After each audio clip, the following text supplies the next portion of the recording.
Hello, hello, good afternoon, everybody. Good evening, good morning, hello to wherever you are in the world. Thank you for joining us.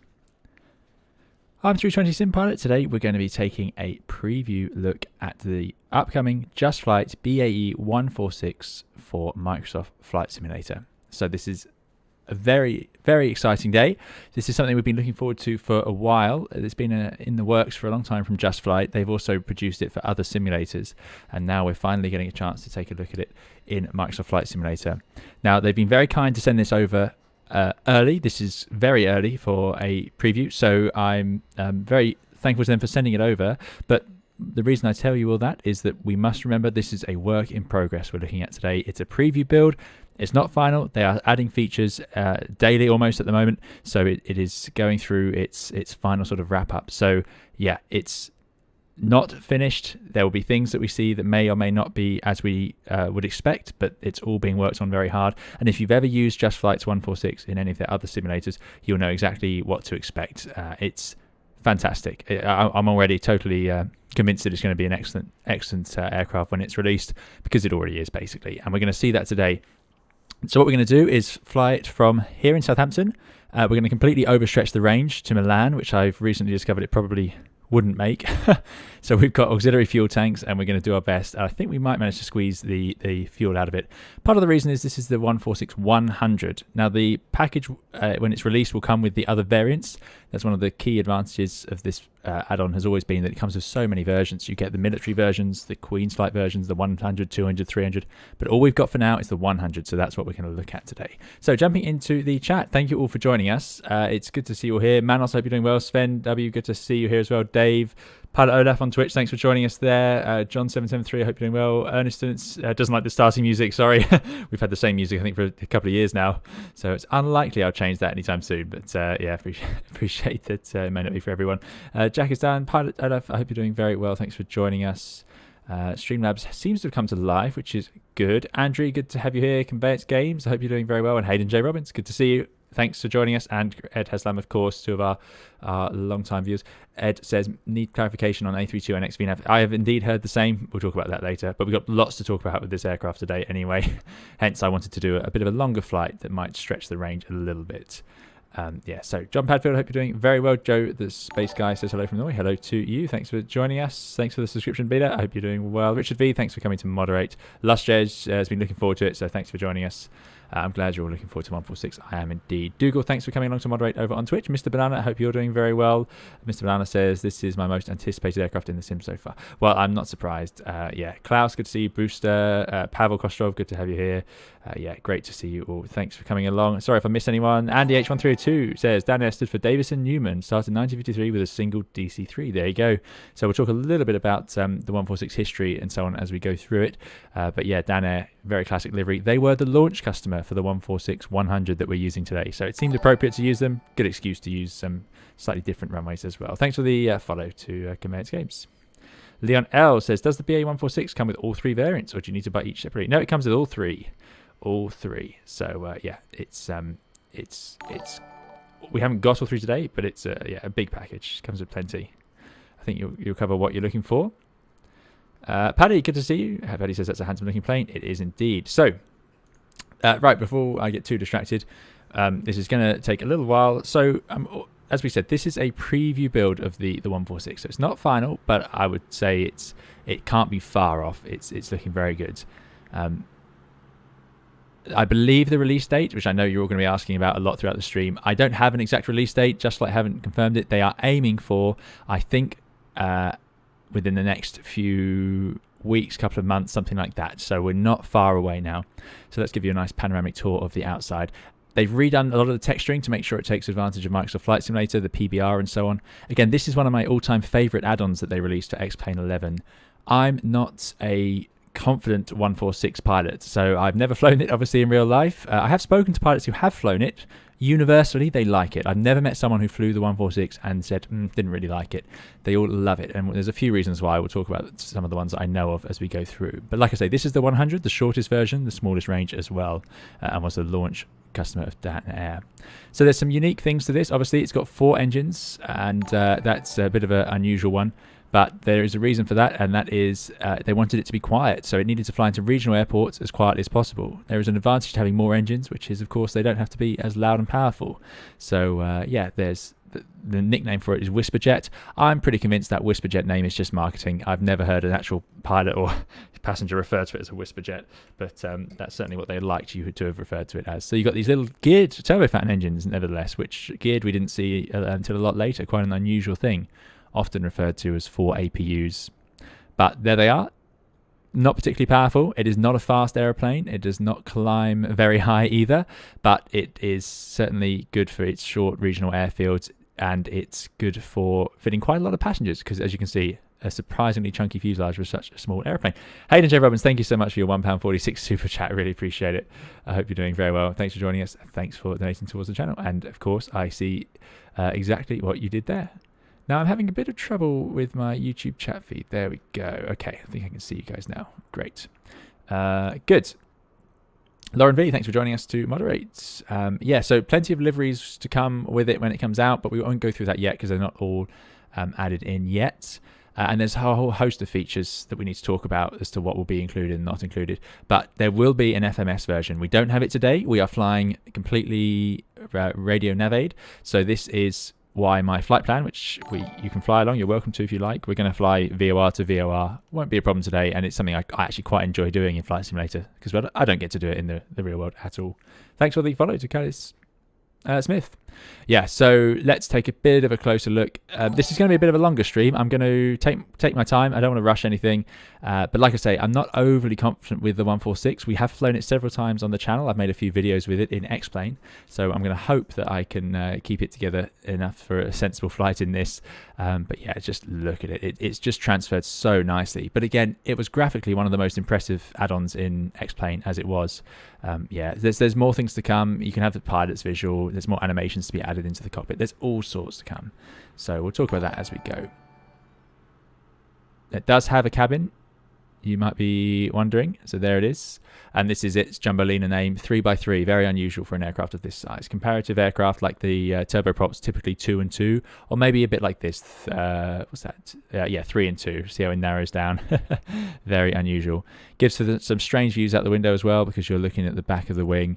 Very strong anhedral on this design, which is quite common in high-wing aircraft. There is a reason for that, which I will try to explain later if I manage. Let's whiz back to the front. Cockpit door not animated at the moment, but it is planned to be. Steps, of course, are all animated and in. Yeah, so lovely detailing. Landing gear, a key feature of this aircraft, and one of the reasons people liked flying it so much. It's trailing link landing gear. So what that means is its hinge point, instead of, you see most aircrafts, airliners these days will have landing gear that compresses vertically into the strut. This one actually folds back on itself. So the hinge point, instead of just compressing vertically, it actually hinges here and then compresses this sort of, I don't know what you'd call that. But anyway, that's what it does, and it can make it much easier to have nice smooth landings. Often has brake fans because it's surprisingly heavy and it's about a 30-ton airplane, which is a lot for its size, so it does heat up its brakes quite quickly. Just to show you some of the texturing as well, something I was quite pleased with. If we come in here, you can just see, look at the detailing and the joins, and there's a lot of moving parts there in the flaps, so yeah, really nice how it just fits together. You'll see the sun glints off it if I get the right angle during the flight. There you go. Oh yeah, that's what we like. It's just gorgeous. Different texturing as well. You can see the leading edge of the wing, the ice protected part gives a different light bloom to it. Lots of dynamic lighting's been added in. We'll see that on the exterior and in the cockpit. We'll test it out at night and so on to make sure we get full advantage of some of the newer graphical things from Microsoft Flight Simulator. But yeah, I think it just looks gorgeous, as you'd hope, really. Love T-tail aircraft. Something unusual about this one is it's a servo tab style flight control. So you fly the flight controls rather than actually controlling them directly, which is something we'll talk about a bit later. But what's nice to see is that has been, for the most part, simulated in Microsoft Flight Simulator. So yeah, that's pretty cool. So if I move the controls now, no, it's not going to work just yet. We're in drone mode, that's why. But yeah, anyway, we'll jump in and see some of the options we can have. So Just jumping into the chat, Booster says, old school friend of mine worked on the 146 landing gear. There you go. Everyone loves it. Yeah. Right. John says, the gear means you can get away without buttering it. Can someone fit some to my Concorde? Yeah. It would be nice on a lot of them. Checkpoint says, we want to see animated toilets if there are at all. No, I don't think there are at the moment. I haven't had a look, actually. Nice Wes, good to see you. I hope you're doing well. Thanks for joining us. I will be on VATSIM today. Indeed, Pete says the main landing gear is wider than the Hercules. There you go. Yeah, it's a nice stable platform because they've got it to stick out wide off the fuselage. ATRs are a little bit closer in, so that's another reason that would help it.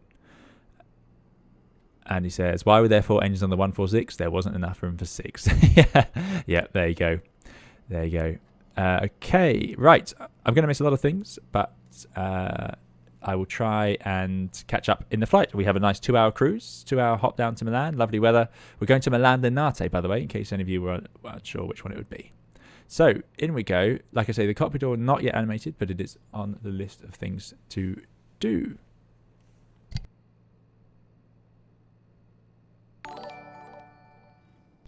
Right, sorry about that. I'm just setting up. I've got so many, you wouldn't believe how many bits of paper and open tabs I've got for this this stream. 11 Clark M, thank you so much for your £4.49 donation, very kind. 11 Clark says, currently in bed with COVID and have been looking forward to this stream all day. Southampton is my local too, can't wait to see the 146 in action. Thank you so much, 11 Clark, really appreciate it. It's very kind of you. And yeah, well, we're going to see it very soon, and I hope you feel better soon, because yeah, COVID's absolutely miserable. So I hope it passes over, but yeah, thanks for joining us, and thanks very much for your kind donation. So here is the flight deck. Let's hop out of the drone. Oh, it's typical. And here we go. So we're parked on gate in Southampton. Let me just show you where we are. I did have this all set up, I promise. I did have the charts pinned. Yes, it's saved. So there we go. So we are parked down here in gate number 5. We're going to take off from runway 20, which is going to be a bit of a backtrack, head south, Incept 217, 2,000 feet, left to Goodwood, and on we go. I've got all my tracks and routes. So first thing you'll notice, it's done through an EFB. In X-Plane 11, this was a little pop-out menu. But for this one, we're going to see the EFB, and this is going to get more and more features. So let me just discuss some features coming to the EFB. Would include Navigraph and SimBrief coming into this EFB. So that is going to be great, because at the moment it's just on its own. Something you'll notice is, see the battery's draining. It's I had to ask the devs to make sure I had this right. There's no it's hardwired into the airplane, but because we've powered on the tablet but the airplane's off, it's draining the battery. So we need to get the airplane powered up fairly soon. There will be full functioning checklists integrated, but they are not there at the moment. Again, preview build. So that is something I did check. You can remove the yoke with the pedal adjuster, which I quite like. And in here we have settings, and you can do all the usual things. So sync altimeters, add the pilots into the cockpit if you want. I've added the auxiliary fuel tanks. We're going to need them. Auto ground idle, which is something I'll talk about in a minute. It's pretty cool. We've got ambient sounds, HF aerials if we want them. So if we tick that, let's have HF aerials. I quite like them. They're a very old school thing, which are these antennas that run along here. I like that. Excellent. Okay, then you've got announcements you can do, and you can set the state. So we're in cold and dark at the moment. I won't press it again, because if you do, it closes up the doors. We've gone for 56 passengers. It's all we could fit with the absolute maximum fuel I could get on of total fuel weight 9.3 tons of fuel, which is what we're going to need. 9.2 was required. I'm hoping that by climbing up higher, SimBrief wanted us to go at 21,000 feet. Didn't think we'd make it, so I'm hoping we can go a little bit higher and save a bit of that fuel and have enough to get there. We shall see. Right. Yeah, thank you again to 11 Clark M and Hayden for those kind donations. Lauren V says, go Oceanic with those HS. Yeah, exactly. The range is hilarious. But there we go. It's not really what it was intended for. So FMC not working right now, but they will add it, I think, before release even. They added it to the X-Plane one a little while after release, and they did do it. They were true to their word, and it came through, so it's very good. So, now I mentioned earlier that I've got a whole host of things open. So because there isn't a checklist, I'm going to have to follow one that I found online. I'm hoping it's accurate enough to work. So I apologize if not, and I apologize to any 146 pilots and any anyone who's familiar with the airplane if I inevitably do a whole host of things wrong. So we got quick view, just to give you some ideas of the texturing. Look at this, it's all there as you'd expect. Lovely 3D style gauges, look fantastic. Yeah, we're going to see a lot of that throughout today. It's all here, and every button that you want to work works. The weather radar for now does not. That's one thing that they're missing, and that is due to simulator limitations. So they are not sure how that will go in the end. But look at this. It's all here. Love it. Absolutely love it. So let's see if we can get through this in one piece. Those aerials on the top, they're used for specifically HF, high frequency radio transmissions. Yeah, which is a thing that it's got longer range, but we don't use it normally. We normally use VHF, very high frequency.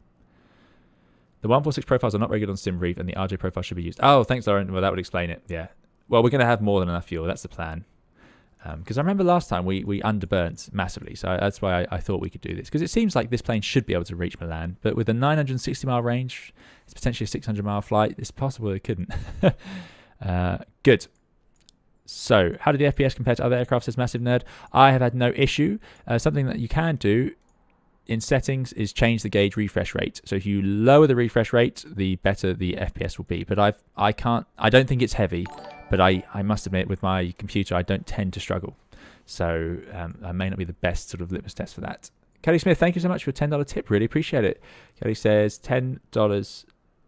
Says my favorite teacher, learned so much from your vids. Thank you. So you're very welcome, Kelly Smith. That's very generous, very kind of you. Thanks for coming along, and I'm glad that the videos have been useful for you. Really, really good to see you here. And thanks so much for that very kind donation. Right, let's go. So exterior, interior safety checks, we're going to say we've completed them, removed the covers and so on. By the way, little things are animated, like the armrests fold up. Love that. Always good. And they're going to add a few more things like coffee cups and jump seat and so on. But that's all in progress. Safety covers are done.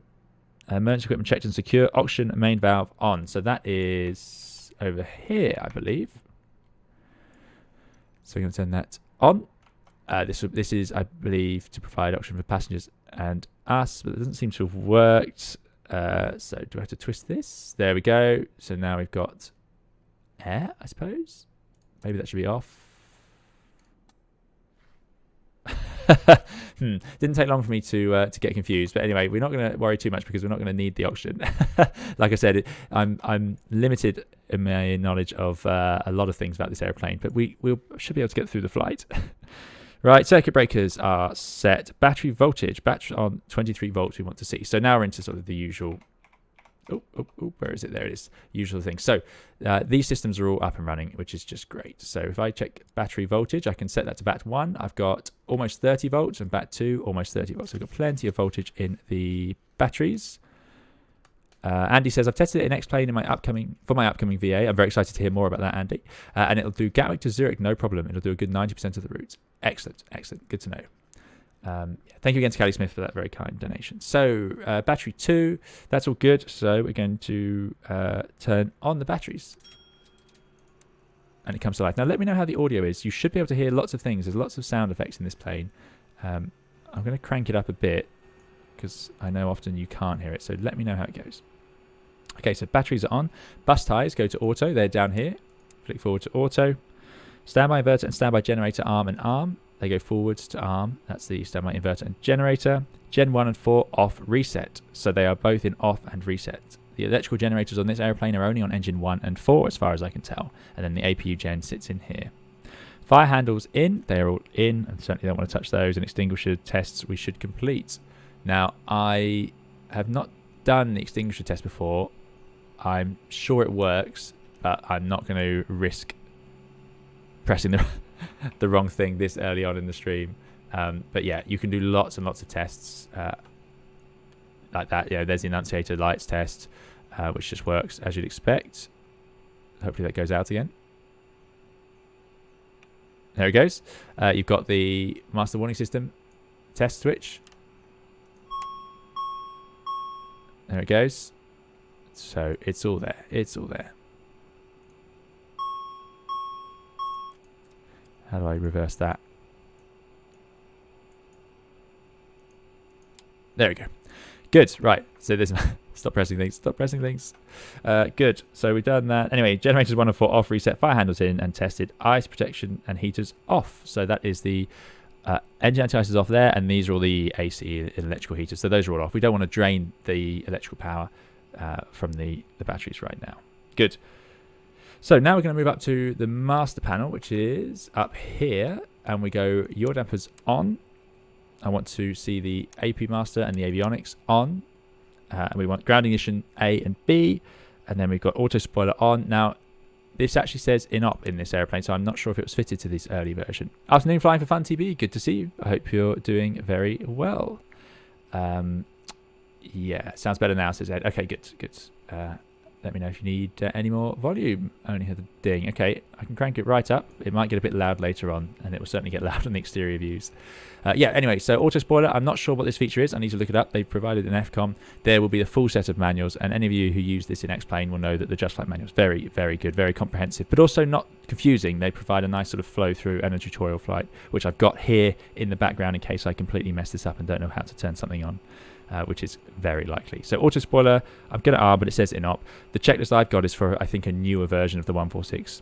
146 originally released in the 1980s. 1983 it started being produced, but it was obviously modified by Avro to have the Avro RJ later on, more modern version.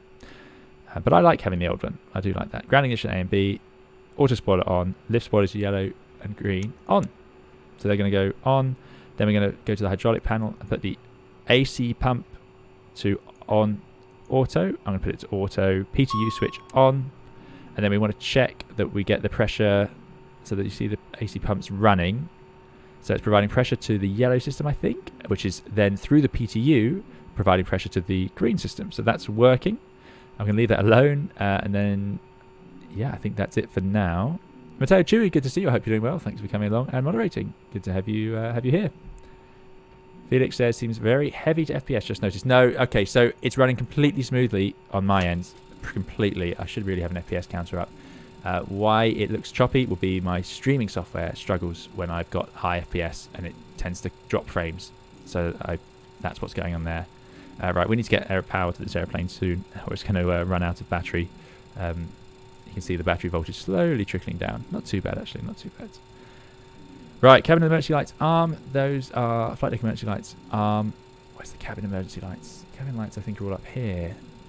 Cabin emergency arm into the middle. Ground test complete. So you've got all of these tests. Look at this. Ridiculous. You can hear the stall warner, hopefully. Or stick shaker.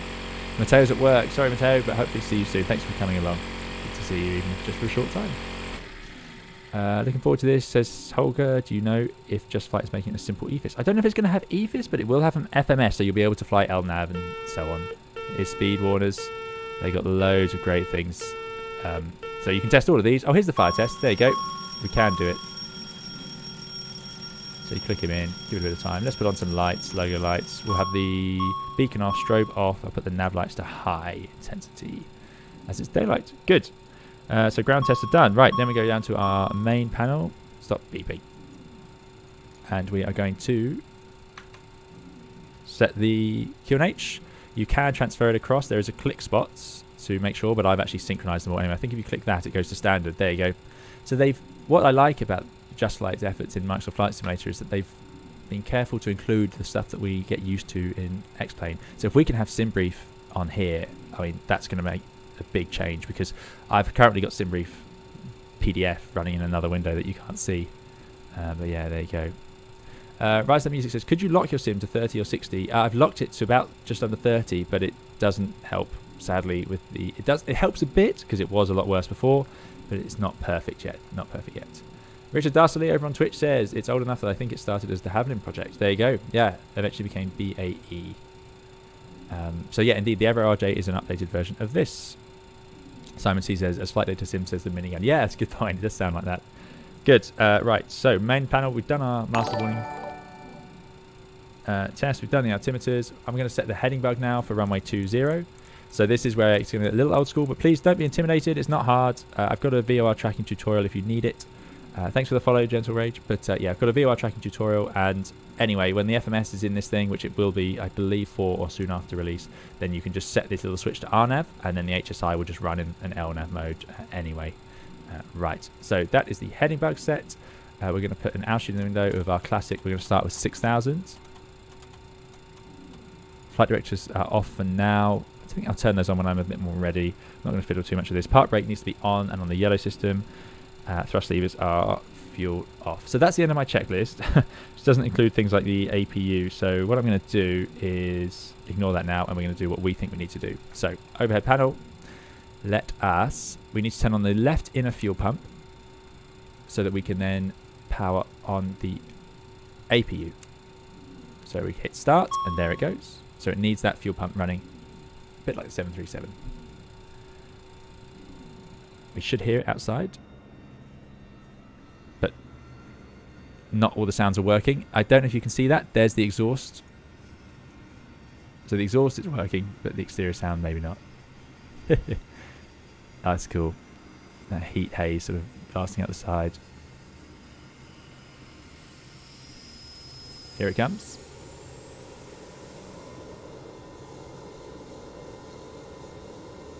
Booty2, good to see you.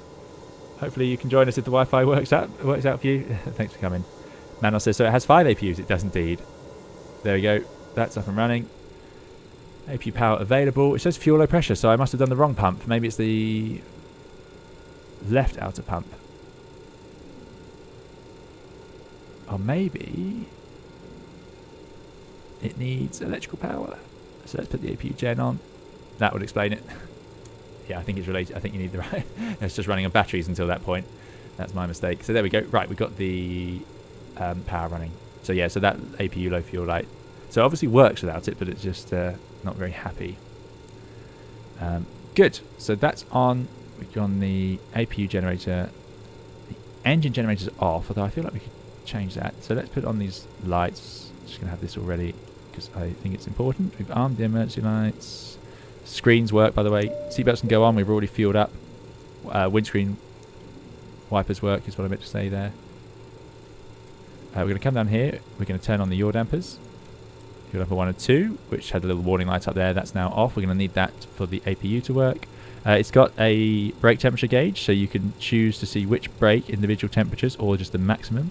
And you've got a little slider for cabin secured for takeoff and landing, which is pretty cool. Let's put some lights on, and we'll turn these lights on as well. We'll talk more about the lighting once we're underway, because there's plenty to discuss. Good. Right. Anything else I want to do on the overheads? I'm sure there is. So crossfeed shut, that seems reasonable. Right aux tank not empty. Indeed, we're running with fuel in the auxiliary tanks to give us enough to get there. Standby pumps are all in norm. We don't need the fuel pumps yet. There's all the cools for the cabin. Generators are off. We'll turn those on once we start up the engines. I don't know if we can turn them on yet, but anyway, continuous ignition is off. Engine is run. Flight start is off. Ice protection is all off. Engine air is off. We can, if we want to, we can provide a bit of air conditioning. So if we put, not engine air, APU air on. There we go. Then the pack lights go out and it starts to provide us with air. So, once you provide power, you get pilots in the flight deck, which is pretty cool.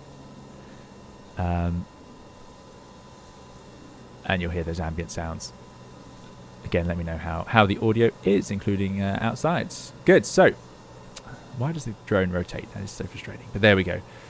It's starting to come together. We're almost ready to go. We just need to load up our flight instruments for how we want them for the departure. And then we're going to get underway. Flight plans filed with air traffic control.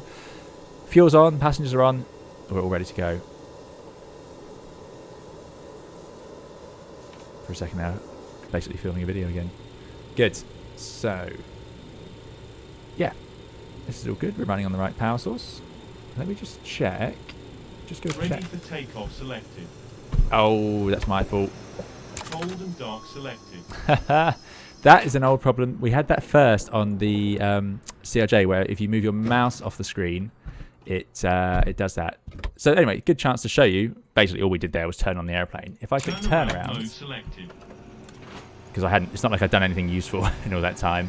If you hit turn around, you'll get it in a sort of up and running state. And if you hit ready for takeoff, it will actually have the engines up and running for you.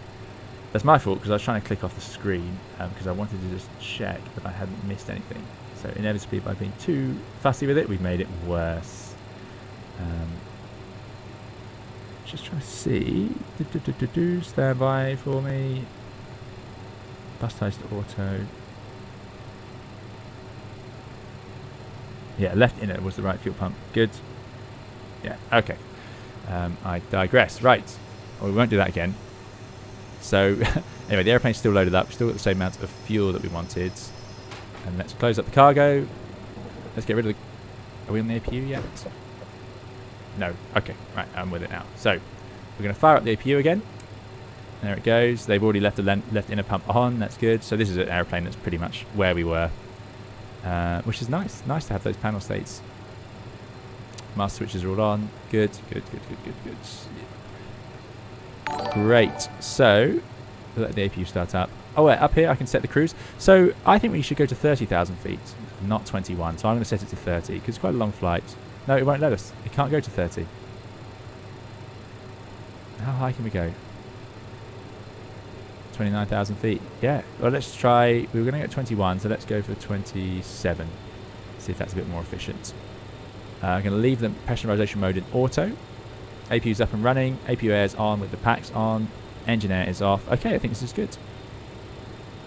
As far as I can tell, this aircraft starts electrically. Nice Wes, good to see you. Right. Anyway, for takeoff, we are going to initially head straight ahead. We're going to do this departure from runway 20. So, after 500 feet, turn right, intercept SAM 217 to 2,000 feet. So we need to set the SAM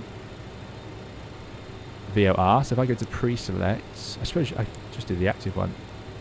11335, which is in there. 0.7 nautical miles away. And then I can set the course. Very straightforward, this 217. So as you can see, this changes the course bar down here.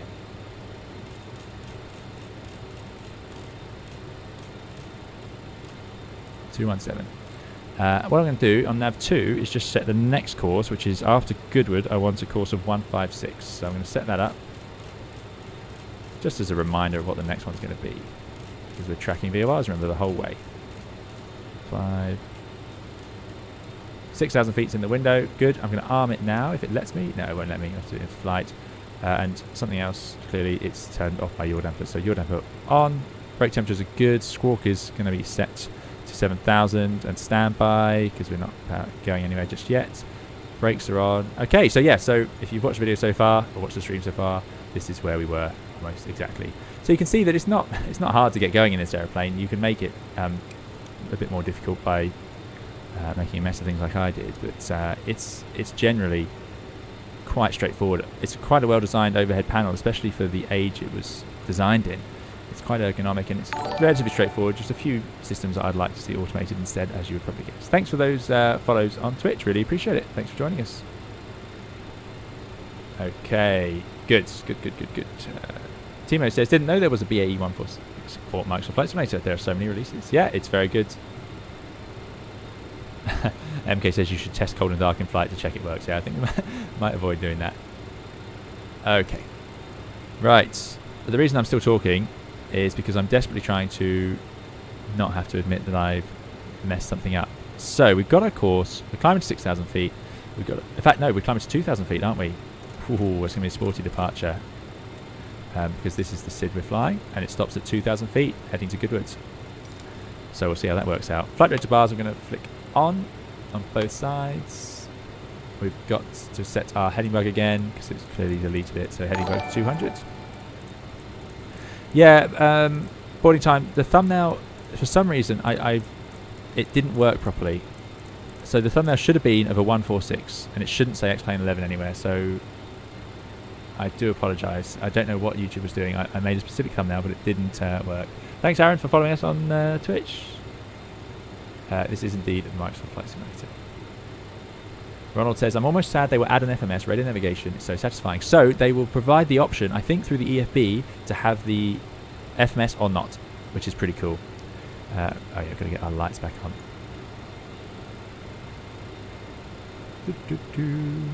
Lights.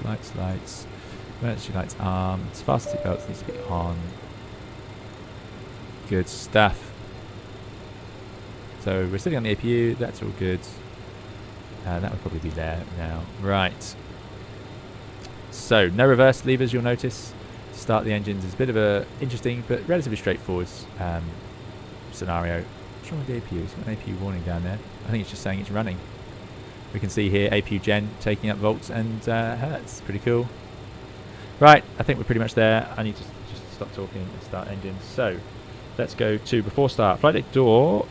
Oh yeah, in fact that would help, wouldn't it? Let's close up passengers. Let's get rid of the chocks. Should we do a full push brake? I think we might as well. Let's see if we can call the tug.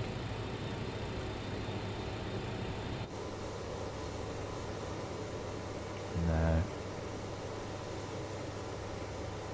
So some things are being worked on now. Let's get rid of ground power. That was risky. Just checking the APU gen is on.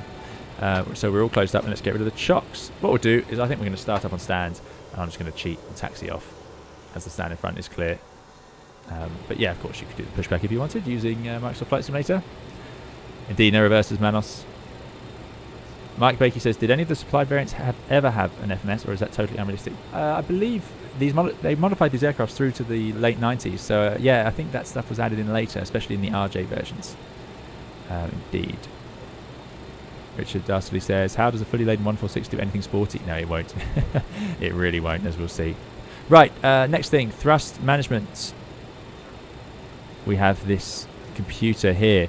Now let me just get the name right, because it is quite a big part of this simulation, and it's pretty cool. I need to just make sure I don't go near that EFB again. This is called the TMS, Thrust Management System. There we go, thought so. Good. So, thanks for that follow. Yeah, so what we're looking at here is this window here. So, for that, we need to put the temperature in, and this is what this is it's a sort of a basic auto thrust or a very basic FADEC. So this takes over and looks after the engines a little bit, but not fully. So the temperature outside in Southampton is a lovely day in the UK today. It's currently 16 degrees there, which is not bad for later in the day. So I'm going to power it on, get a little warning light, you can test it, and it runs through its test. So this has all been modelled properly, as it was in X-Plane 11. Okay, great. So what we do is we put in the outside temperature, 16 degrees, which is in there, and then we tell it what we want. So I want it to be takeoff thrust, so 93.7%. So that is in. And if you change the temperature, you'll see that it lowers. So if we're 36 degrees, it can only run to 90%. So this is telling us the thrust that we can have for takeoff, and it adjusts for MCT and all sorts. So takeoff, 16 degrees, that's the maximum thrust, and there's a target EGT which you can fiddle with. Then you've got this little card, and this is what JustFlight use for performance. So it's really nice, really works very well. All you do is you choose your flap for takeoff. Now this is a super short runway. Flap 30 seems like a lot of flap, but I think we're going to need it because we are at max takeoff weight on one of the shorter runways in the country. So you'll see these speed bugs are all set randomly over here. If we click on, let's see if I can get them both in shot. Click on 30, I want 110 and 117. Oh, okay, so it's, I think, what is it set? It's set 121 and 1, so it's, I think it's gone for the flaps 18 takeoff. Now I don't know how it chooses or how to do it, but we want 110 and 117. We're going to rotate at 110. Very slow, but no problem. Oh, we can simply scroll it back. 110 and 117. Great. So there we go. So that is our rotate speed. There is also some callouts you will hopefully hear from the other pilot on takeoff, such as V1 and rotate and so on. I have heard about the pushback toolbar, but I'm not installed. I haven't got it installed right now, and there's a reason. I had to purge my community folder because Flight Simulator was not behaving earlier today, so I had to delete a lot of things. So I have to go and get that back. Right. So let's just check. Fuel 9.3. Now, where is the fuel? Fuel's down here. Here we go. So full. I don't know where the aux tanks would be shown. Yeah, this is where I'm going to reach the edge of my knowledge of this airplane. Good. So, let's see. 4 stars. Flight deck fuel door is closed. Windows are locked. Fuel panel, we've got the right fuel, and pumps can come on now. So all pumps on. MCP, V2, heading and altitude are all set. 2,000 feet. We've got. Oh yeah, by the way, as well, when we clicked it, these are the target bugs which you can adjust, and they were set. As you can see, that little yellow window in there, 93.7. They've been set. So we're going to talk about how that system works shortly, but so that's all we need to do for now. Tell it we want to take off and the temperature. Rudder and aileron trim 3 and 0, so you can set these and That is rudder trim there. Oh, no, don't do that, please. And 0 aileron trim over there, and then you've got pitch trim hidden in there. Hydraulics all off. So for some reason, hydraulics all go off at this point. Don't know why, but there we go. Thanks for the follows and subscriptions. Really appreciate it. Sorry if I'm a little bit busy. So engine pumps off, PTU off, and DC pump is off. Good. Pressurization checked and set. So I'm hoping that hasn't changed. We've got that set to auto. We've set 27,000 feet for our cruise. That all looks good. Let me just write that down. That's slightly different to what I told about Sim, but we'll make do. Seeing as there's not many controllers on. Pressurization checked and set. Taxi and takeoff briefing complete. Anti-collision light on. So, time to go up to the lights. Let's put the beacon on. That's what that's probably talking about.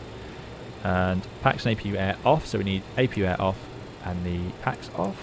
That's quite common for starting up engines. The Airbus, again, does it automatically. You'll hear that phrase a lot today. Engine anti-ice on. Now, I've never understood this, but the engine anti-ice goes on for the engine start. It could be to do with increasing the margin. There is a procedure in the Airbus where if we are concerned about engine stalling, we'll actually increase the bleed demand. And it's designed to lower the pressure further in the engine to help draw the air through in the correct way, I believe. Very unusual, but to see it implemented like this for a start. But there we go. So we're going to have the engine anti-ice on for start.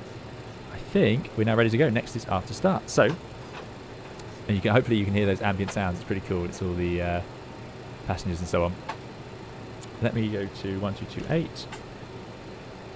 Sorry it's taking me so long, but I think we're doing alright actually. 42 minutes. I thought it would be about 45. And we are Dan Air 146. Southampton ground, Dan Air 146, starting up stand 9. Okay. Yeah, some similarities to the A300. You can indeed. There are some Airbus related things. In particular, this hydraulic system, green and yellow. Not A and B, green and yellow. Oh yeah, the trim actually. It says CG SMC 30.4, but I don't know what that means. So, anyway, I digress. Right, time to start engines. Pretty straightforward. There we go, by the way. Beacons all animated, of course, as you'd expect. Flashing away above and below. Nice. Love the HF cables. Good. Overhead panel then. Starting up, we'll start. I've forgotten the order. We're going to start engine number 4. So to do this, you have to provide start master with power. Start power on. We've got continuous ignition off. We'll turn that on for takeoff and flight start off. I'm going to select the engine I want to start, which is engine number 4. And let's see. Can I, without accidentally pressing anything, let me just go to their guide. There is a moment where we should add fuel. I just want to check I get that right.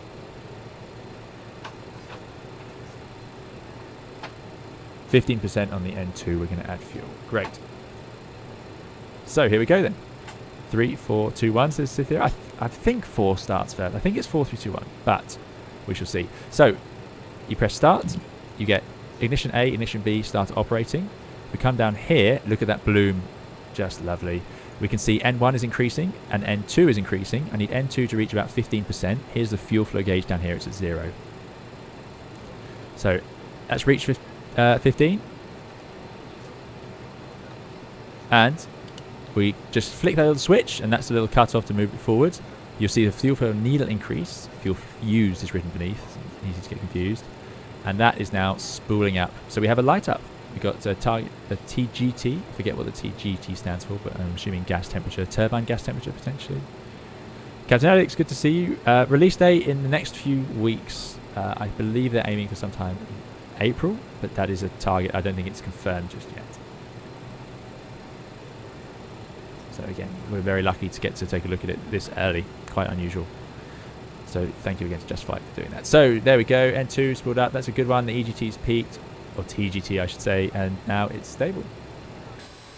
And that's it. You can hear that first engine over there whizzing around, that little hairdryer as they're known. Lovely animations as you'd expect. Just look at the fuselage and textures. Yep, very much enjoying this airplane. Good. So won't surprise you, dead easy to start the engines. Number 3.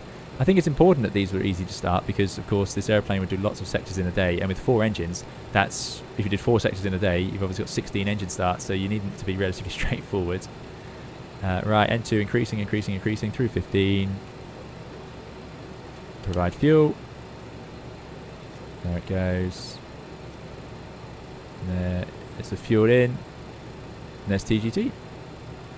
Now, I've noticed it says flight recorder off, so I just want to make sure I get that right. That is over here. This is something I didn't really use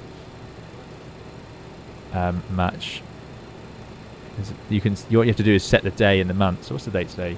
23rd, 03, 1000. So we go for 2022. Do we need to do anything else? No, I think that's it. Okay, fair enough. Maybe it'll start running when the engines are running. Good. Engine 2, please. I don't think when this airplane was operating there was such a thing as single engine or reduced engine taxi. What engines are on the 146? Asks Ed. That is a great question. I specifically saved the page so I could talk about this sort of stuff. Wikipedia stuff. It's got a maximum takeoff weight of 38 tons. I can tell you that. It's performance. Engines, here we go. Right, they're 4 Avro Lycoming ALF 502R turbofans with a thrust at sea level of 6,970 pounds. Bypass ratio is 5.7 to 1. I don't know if that's useful information for you, but that's what they are. Avro Lycoming. Yeah, I think it's electric start, indeed. So you see the ignitions are still on because I haven't done what I need to do, so it's just whizzing around. Give it some fuel, and there's the fuel. Up it goes. You can see as well the target temperature set automatically.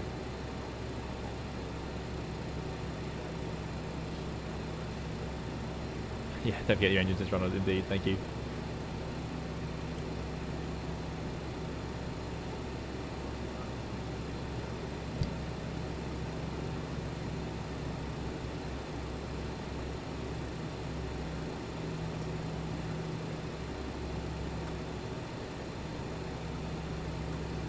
You're very welcome, Ed.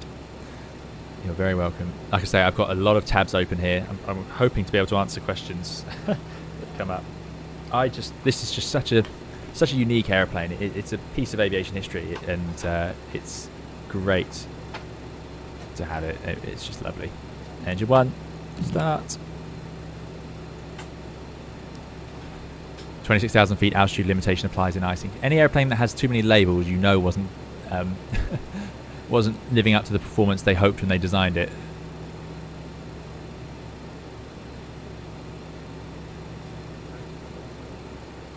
Right, there's no 2. Well, so we're in the drone. People are asking about the sounds. I can show you the sounds in the cabin. So you've got this sort of exterior style sounds, and then there's the interior one. There you go, with sort of ambient sounds and the engines running. So I think I'll leave that view, but you tell me what view you guys would like. Good, so that's worked. Engines are, oh no, not quite, getting ahead of myself.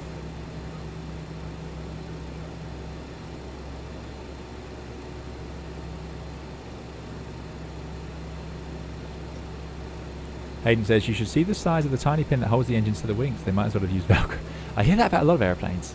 FMS is not in this build, Exile, but it will be coming very soon. Flying for Fun says, one of my new ground instructors used to fly the 146 for Jersey European. I found that today. Excellent. Yeah. Ask them if they enjoyed it, because nearly every pilot I speak to who did fly it did. But I'm sure there's somebody out there who didn't. Anyway, there we go. That's up and running. Overhead panel. So we can turn that off. Master switch to off. And continuous ignition will go on for takeoff. I don't think we need that now. So that's going to mean we need to turn on the generators to save the strain on the APU, turn off the APU generator, and we can check that the engine generators are working. All these dials work, love it. So that's off. So we have electrical power established. We're not going to use the APU air, so I think I'm going to turn off the APU. I don't see the point of having it, so that's going off. Fuel pumps are on. It's auto transfer, which I really like, so that is a good feature. Fuel temperature gauge as well, that's cool. And here's the feed tanks, they've all got lots of fuel in. So that's all configured, all in normal and on. Basically looking to get all the lights off. Let's turn off the engine anti-ice, don't want that anymore. I think you just need it to start up. We can give the passengers a bit of air for now, but we'll turn that off for takeoff and put the packs on for now, again off for takeoff. Good, I think we are there. I don't know why the green system is upset. What's going on there? Let's put the, oh yeah, the hydraulic pumps need to go on. And then I'm going to for takeoff, put the AC pump in auto, and I'll put the PTU on. And the reason I'm going to do that is I want immediately the pressure to get to the right place. So I think we're pretty much there. I might do the old trick in the CRJ was to turn that off when we didn't need it, so that we don't accidentally press any of that. What happens if I click on it now? Hoping nothing. Good. Good, good, good. Okay. Oh, you have to turn on with the APU, take off with the APU on. Ah, right. Okay, interesting. There could be, well, the reason to do that in an Airbus, it's easy, we can just start it up. The reason to turn on, take off with the APU on would be, why start power on? It would be to provide air and so on for the passengers. So maybe we can use APU air for takeoff. Again, I'm only, I know how to get this thing in the air, but that's about it. So thanks. Any tips you guys have? Very curious. Okay, good. Well, it's time to look at our taxi. So that is up here. Again, that's going to be integrated later. So we're going to taxi out, holding point Bravo 1, and then we're going to backtrack to 0.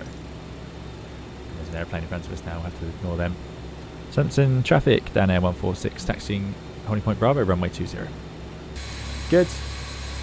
Alright, now my checklist is in the way. I knew this would happen, I've got too many things. Let's try it. Right. So, it's taken us 52 minutes. Not bad, this is a new airplane. To those of you watching on repeat who are bored out of your mind at this point, that should be on. Let's have runway exit lights on. Let's put taxi lights on. No, run of them. It sounds reasonable. Lower performance airplanes often need the APU running for various other services so that the engines don't have to take the strain. Right, brakes released. By the way, I'm using the Thrustmaster TCA pack as usual for this, and you can see the parking brake. That assignment worked just great straight away. And here we go. I've got engine 1 and 2 assigned to one of my levers and 3 and 4 assigned to the other. They very kindly moved out of the way. And I've got the steering assigned to the nose wheel. Now I did notice that there is a tiller and it does work, but I'm not sure how that's supposed to be set up just yet, so that's something to see in the future if they add the tiller. It'd be pretty cool if they do. By the way, the next frequency is Goodwood 11475, so I'm going to put that. Oh, no. Oh, don't do things while you're doing other things. In flying, it doesn't work. 113. Then I'm going to go to here and I'm going to set 11475. Thought I was being clever as usual. By the way, if you power on this airplane and this panel is blank, it's because you have to hit this on button. Or it doesn't work. Because I found that out in a few streams. Very embarrassing. 11335, 11475. You see a little delay, you know, these things that they've just added in. Really nice, as ever.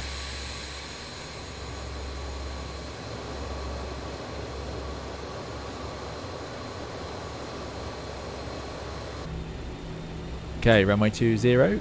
Let's set the flap. So we decided we're doing a flap 30 takeoff, which I can hardly believe works, but there we go.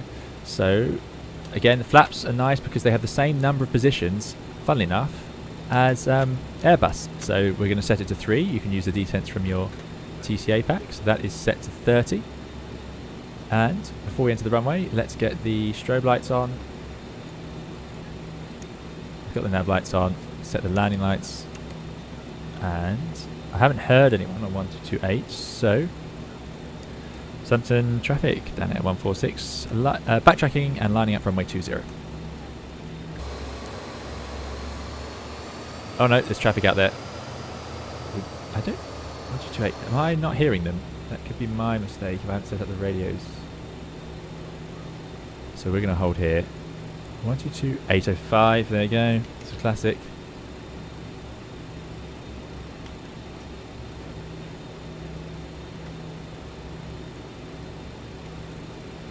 Southampton traffic down there, 146, backtracking, lining up for runway 20. Right, clear on the right, clear on the left. So we're taking off facing to the right, so I need to go left to start with. That's an easy mistake to get. It's not quite flaps full for takeoff. So it's got a little warning light APU on, which is fine. We need to put on the ice protection. That would make sense. I'm going to have continuous ignition for takeoff. I'm going to put all the electrical stuff on. Oh, that's a bit fast. You can see your ground speed down here. I think that's based off of the DME. I don't think there's an IRS system in here because it's not an RNAV aeroplane. Right, what's wrong with the electrical panel? APU offline. Aha. So are we supposed to supply APU power for now? Well, that clears the warning. Maybe that's the reason. Remove the electrical load from the engines. Thanks, Mazoto. Indeed. Thought just exactly the same. Good. Right, so remember the takeoff. We're going to go as soon as possible. Straight ahead, 500 feet, right 217 to 2000. That's all we need to do. Sounds easy enough, but it's going to happen quite quickly. Our V2 speed is 117, which we have set 110 on 17.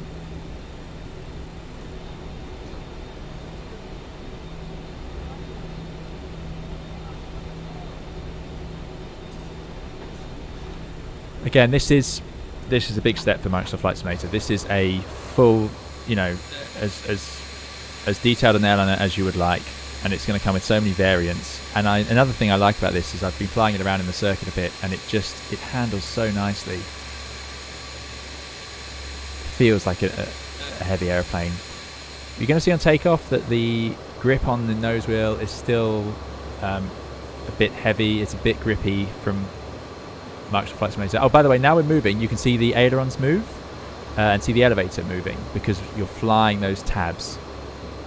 Now, if I stop, I can no longer move the elevator. I'm just moving the tabs. Same on the ailerons, so they stop moving. So that's been simulated. I think it's simulated a bit better. I think X-Plane 11 is a bit better for that because you can actually see them moving according to how much air is over them. Whereas in Microsoft Flight Simulator, it does a little bit. You can see them moving a little bit, and then the faster we go, the more those controls will move. So once you're in flight, they fly like normal. I have not seen the VNAV implementation of Razorline Music, but I have heard about it, so I will certainly be taking a look soon. Right, nice and slow, round we go.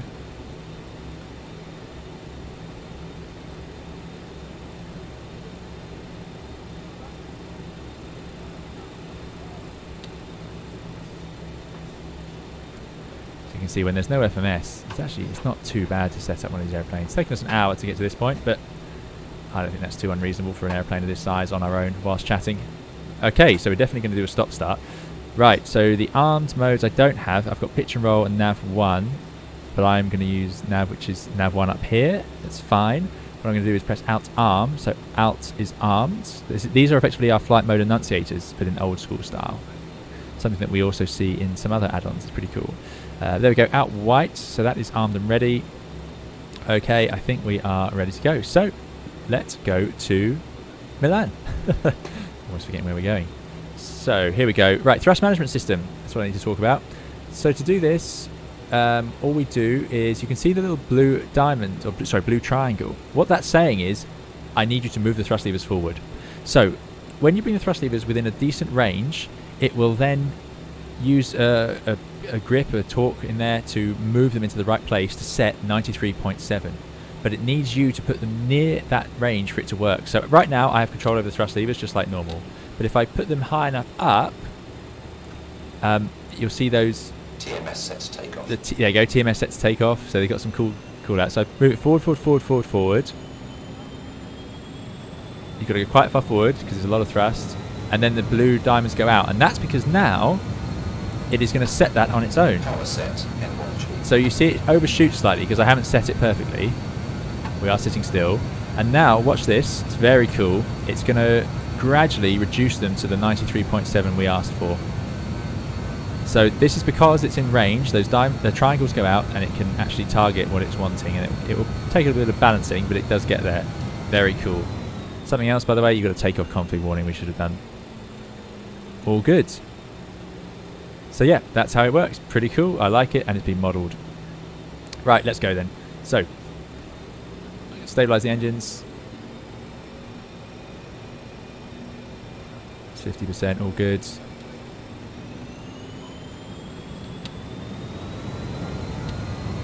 Set them basically fully forward. Let the engine stabilise. Brakes released. Yeah, we've gone through. See, we've gone through to 98%, but it will get there.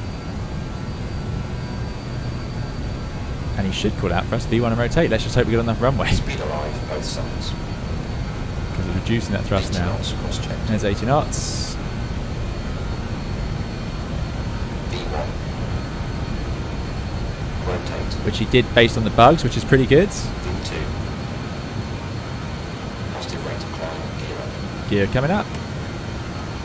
So we're going to climb, what's that, about 12.5 degrees. So it's not actually a very steep rate of climb.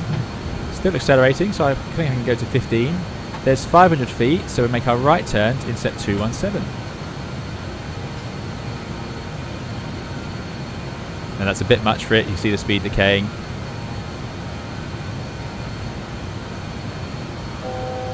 We're already getting close to our level of altitude. This is where it's all going to get really hard work really quickly. So we've armed outsail, and let's go to heading. And then we can engage the autopilot down here. +10. Safe flight speed. Select flap 18. So it's going to out. Now it's coming left. There's 2,000 feet. We can go straight to Goodwood. But let's just check the level off.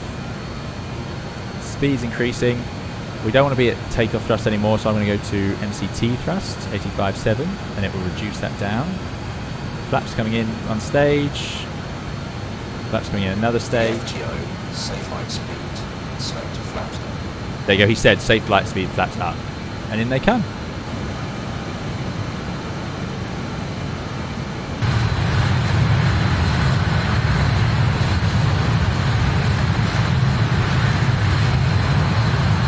Quite slow, very slow travelling flaps.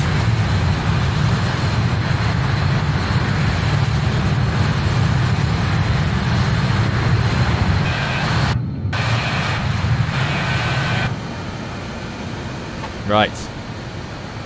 Let's go to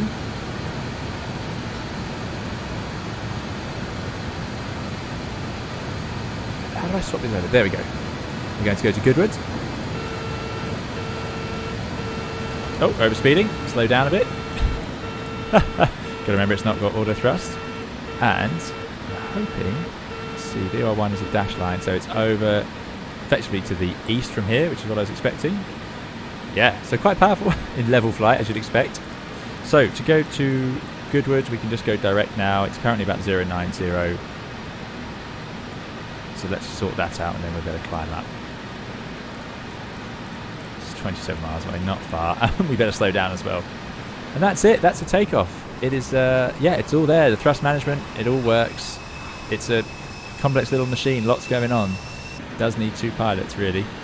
But they've done a great job. It's all here. So you go, right tank's not empty. It's doing the automatic fuel transfer, which is good news. I think we can get rid of the APU shortly, but that's something. Let's not get too distracted with all that. Right, we need to come further left. About 080 now, which would make sense. So I can set the course bar to Goodwood. So it didn't actually give us one, it's just a left turn. So there you go, we're not doing too badly. Just need to be back at 250 knots, not 300. So what I'm doing here, by the way, again, FMS will be available, but this needle points straight at the VOR, so 080 degrees. So if I fly 080 degrees, I should head towards it. But there could be a bit of drift and so on, depending on the wind. So what I'm also going to do is just set my course bar to 080.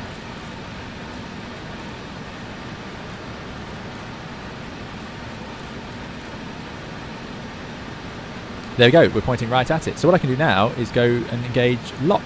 So press that, and the green mode goes to VOR, so straight ahead. And now it's flying straight to the Goodwood VOR. After Goodwood, we're going to Deauville 110.2. I'm not going to set it straight away. I'm going to fly outbound from the Goodwood VOR, but we're going to go on 156. But that's in 22 miles. So 250 knots, all looking good. So now you're thinking, well, how do we climb? And by the way, I will talk a little bit about the hand flying myself, but there's an interesting thing to the autopilot. Actually, no, let's do it now. Let's autopilot out. You can see it automatically goes to go around mode. And just to show you, I'll leave the yoke in view. I've got a little bit of sensitivity reduced on the roll axes, but it just feels lovely. Really nice. Get a bit of rumbling.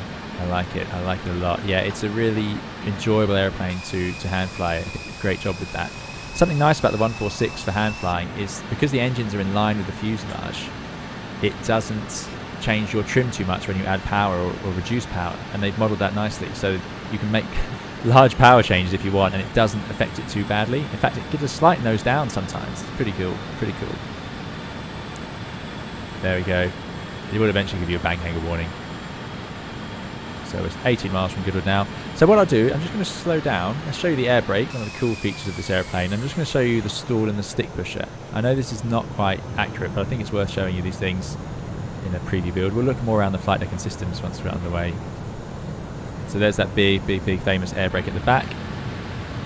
See the speed washing off, it's very effective.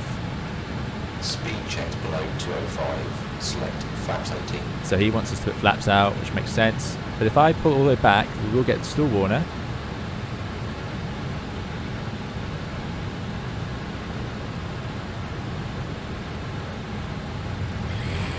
And there's the pusher, stick pusher. So watch this. So stall warner, and it pushes the nose down. So I'm holding back on my joystick. Isn't that great? The sounds, the animation, very good. So let's correct properly. So nose down, power coming on. And luckily, like I say, because those engines are in line, it doesn't pitch you up too much, unlike the Airbus with its underslung engines or 737. Good, right, back into a more sensible speed range. Get back to 2,000 feet. We're going to need to set the... Ooh. It does take a lot of power. They aren't the strongest engines in the world, there's no doubt about it. There we go. Right. So let's get the autopilot in. Out mode, VOR. Should stay at 2000, which it is, and it's going to rejoin the VOR. Good. Right, next thing then. How are we going to climb? So I'm going to put in the window. Let's go up to 10,000 feet for now. Burn a lot of fuel staying down here, which we didn't really have. Hopefully that will work out.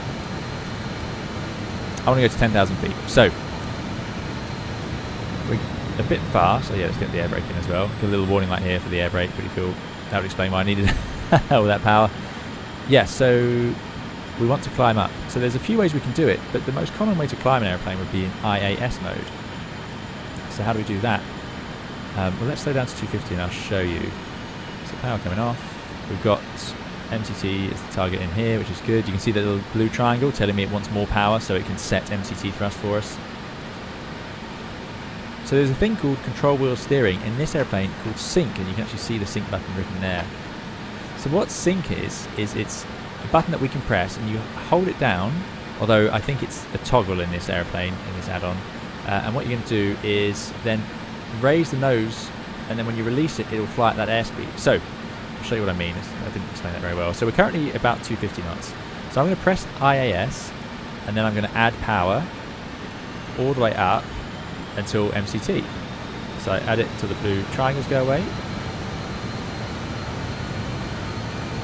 This was the normal way to fly these airplanes for a long time until we got the modern system. So there we go. And now because the speed's increasing, because we added power, the airplane's going to pitch up because it's in IAS, indicated airspeed mode, and it's now going to climb up to our... I'll keep climbing until it levels off at 10,000. It won't level off unless I press outcell, or out arm, by the way. Terrible, terrible design that made it into the Dash 8, unfortunately. Luckily not the Airbus. 5 miles to go then, so you can see that rate of climb. It's pretty powerful down at these altitudes. We're going up to a flight level, so let's press that for standard. 1013 is set, so we're going to flight 100. That's all good. And then you go 250 knots. Now if I want to accelerate, I can press control wheel steering, or sync, sorry. I tap it, you see the sync light illuminate, and I now have control of the pitch, or the airplane. I've overridden the autopilot. So now I'm going to lower the nose, and let's accelerate to, I don't know, 280 knots for the climb. So there's 280. Now I'm going to press sync again, and it's going to re-engage, and now it'll do exactly the same thing, but it'll stay at 280 knots instead of 250. The reason is you can't set speeds and so on up here. This has not got the sort of mode control panel we're used to, so it's important we have the option. Right, I'm now going to go to... see if I can do this the clever way. Nav 2. And I did see the option to switch it to Nav 2, and I've lost it. Where's it gone? Where's it gone? Where's it gone? No, not working. I don't know what I was planning to do there. Right, I'm going to put it into heading modes. I'm going to set heading 156. We're just flying over the VOR now. And you can see that it stayed at 280 knots, climbing up to 10,000 feet, and it's about to level off. It's gone out green, so now I need to start reducing power for the level off. Right, let's put course 156 in. So you can see it all works as it should. It's great. 156. Next course, let's not lose too much speed. It's going to be 111. Just put it in here to remind me for later. I was hoping there was a way just to flip-flop it to nav system 2. Right, what's that white light? Fuel transfer, yeah, which we know because we're using auxiliary fuel. And there we go, 10,000 feet, 300 knots.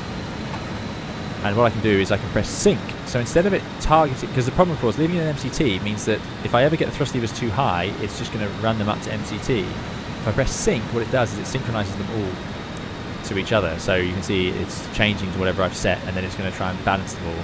And it's syncing based on mast number 1, engine number 1. I don't see why not. And that way you won't get that sort of humming or resonance effect from the airplane. So we're doing 300 knots there. Right, 10,000 feet.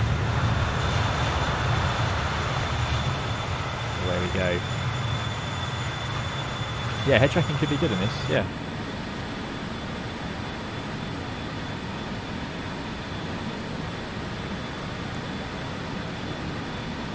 Right, so I've left it in heading, which is not good enough. Let's take a bite and then go to VOR.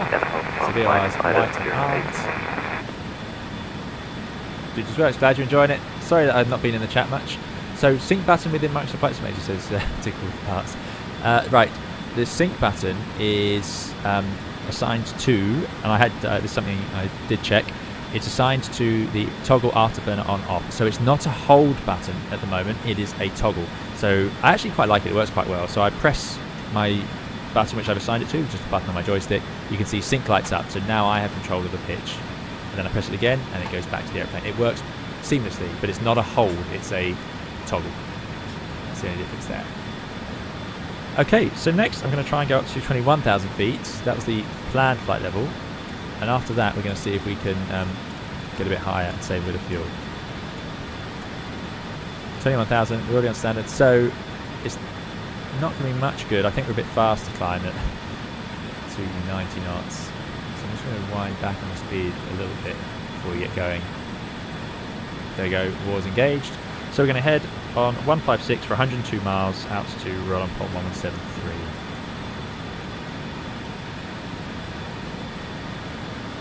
No, ignore me. 156, 102 miles to Deauville, 1102. So I want to change the pre-select. 1102 is in. Good. So at about 50 DME, I'm going to swap over to the roll-on port. No worries at all. Oh well, it's not slowing down. So I'm just going to hit IS. I'm going to hit MCT and just give it MCT.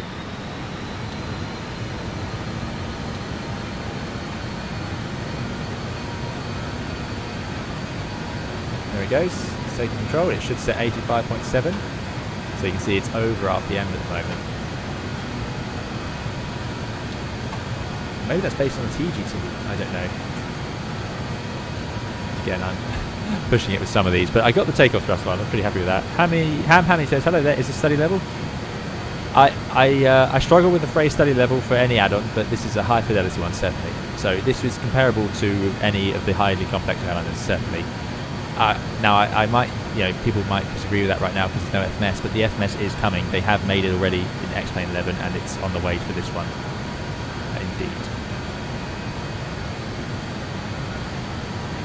Right, so much to talk about, so much. So there we go, we're rocketing up now. There you go, it's intercepting the VOR.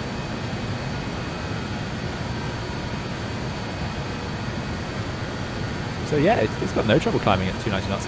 Let's sort out this overhead panel, because I don't know why I've got the APU running. So let's put the generators on and the APU gens. Let's turn the generator off and turn off the APU. Pressurization is in auto, so let's check that is working. So cabin rate 500 feet per minute, cabin altitude seems quite high, 5,500 feet, but hopefully that's going to sort itself out as we keep climbing. So that's looking good. So pressurization is working. APU is off. Yeah, good. Engine air is all on. Anti-ice is on. Don't need the engine anti-ice. It's a lovely day. Seatbelt signs can go off at this point. And let's turn off the landing lights and the runway lights. Right.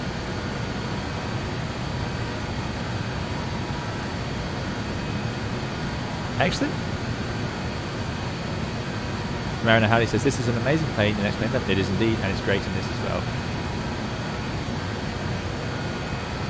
V1 says on the line. Yeah, I go with high fidelity. i.e. it is a complicated add-on. By the way, those diamonds also can work the other way. So if I press theirs, it wants me to reduce thrust with the sort of diamonds. I think they're diamonds, they're clearly triangles. Anyway, they go the other way and it wants me to reduce thrust. Theirs is important for the descent phase, for reasons that we will discuss later. And it's all modelled, it's just, yeah, it's great.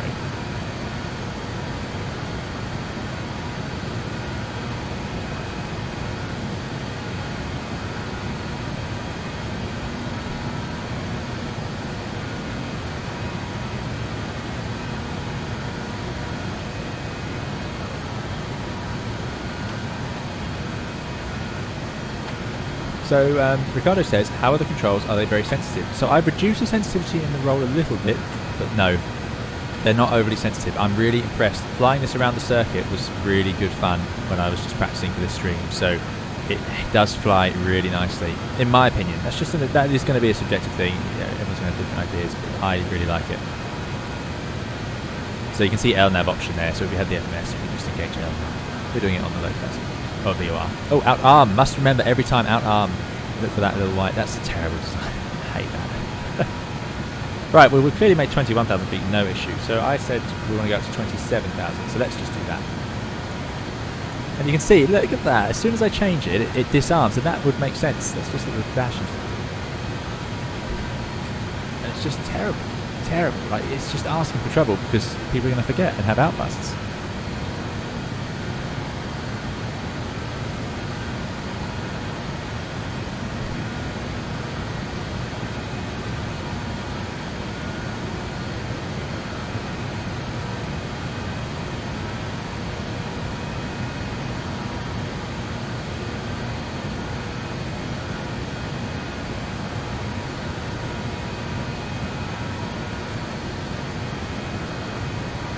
Okay, so this looks good. We're clearly going a lot quicker than we thought. So the question would be, do we have enough fuel to get there? Oh yeah, we're talking about the lighting as well. Oh, the food's starting. I'm starving already. Indeed, Mike Baker, you need to arm level up every time. Yeah, it is mad. There it is.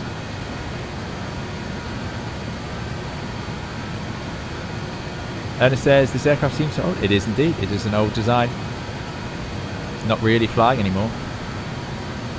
But if you look on the overhead, I think the overhead, compare that to a 737, and this is a pretty modern design. But when you look down here, because it's got all these round dials, not EFIS, it does give it away. Give away the age. I imagine this is in service somewhere. I think the Queen's flight still uses it. Ground speed 401, we're doing good. So 50 miles, I'm going to swap over to Deauville, 1102. I'm going to rearm Vorlock. Doesn't have a distance yet, but hopefully it'll calculate it. Outsail's still in. Let's just sink the heading back, as it were.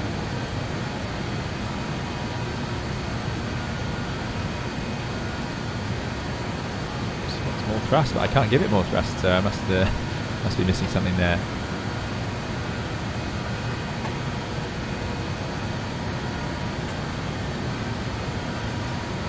Is there no GME associated with Deauville?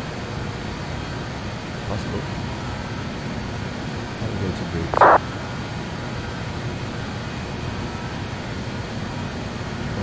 1.2. You can tell my flight planning was very thorough.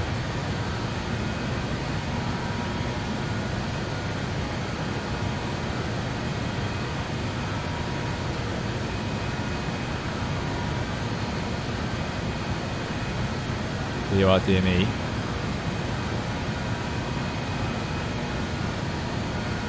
VOR. No, there's no DME. Now you can see it works. They've modelled it properly. In that case, forget that. Let's go. I know what I'll do. We'll keep flying like that in Vorlock. 61 miles. So at 102 miles, we'll be over Deauville. And what I'll do is I'll just put Deauville in this one, 1102. So that's in VHF2. And now I can see it pointing ahead, and I'll get that needle move as I pass through the cone of confusion overhead. At which point we'll be going to roll upon 117.3. So I'm going to put 117.3 in backup as a result. This is why they don't let pilots flight plan airliner flights. Well, look at that, 27,000 feet, no trouble.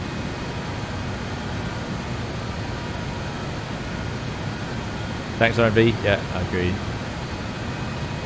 Isaac says it reminds me of the 742. Yeah, it does. It's just called the Jumbolina to a lot of people. We seem to be draining our... I really don't... I need to look at the FCOM to see how this fuel transfer system works, but it's all modelled. So, yeah, we've got the centre tank, I believe, is here, which we are going through quite fast. At the moment, we've got 3.5, so that's 7, about 8 and a bit tons of fuel. Should be good. Yeah, I think we're going to be fine. Yeah, see, it seems to have loads of thrust. I imagine it has a lot less when you're trying to use anti-ice and so on. But there we go. 27,000 feet, no trouble. Let's go back to sync.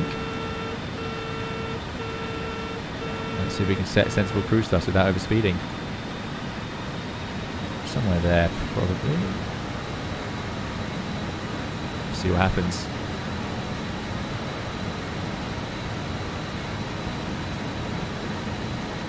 Yeah, Tatu says, too bad the VORs are slowly decommissioned and both plane and Microsoft Flight Simulator nav data reflects it. It would be great to fly more real-world VOR stars and SID. Sadly, yeah, when I fly these videos or streams from VOR to VOR, I usually have to, that's a bit fast, I usually have to choose very carefully to find an airport that has a departure that doesn't need RNAV. But again, this is going to get the FMS, so you'll be able to use LNAV, which I have done in a previous stream in the X-Plane version. Cam's Pilot says, we recorded all our sounds from the real-world RAF VIP aircraft on a trip to Norfolk in 2020. Fantastic. Oh, there you go. So we have, I believe, one of the developers then. So thank you for joining us. And yeah, the sounds are superb all throughout. So that's like the interior noise, but then other views give you the raw.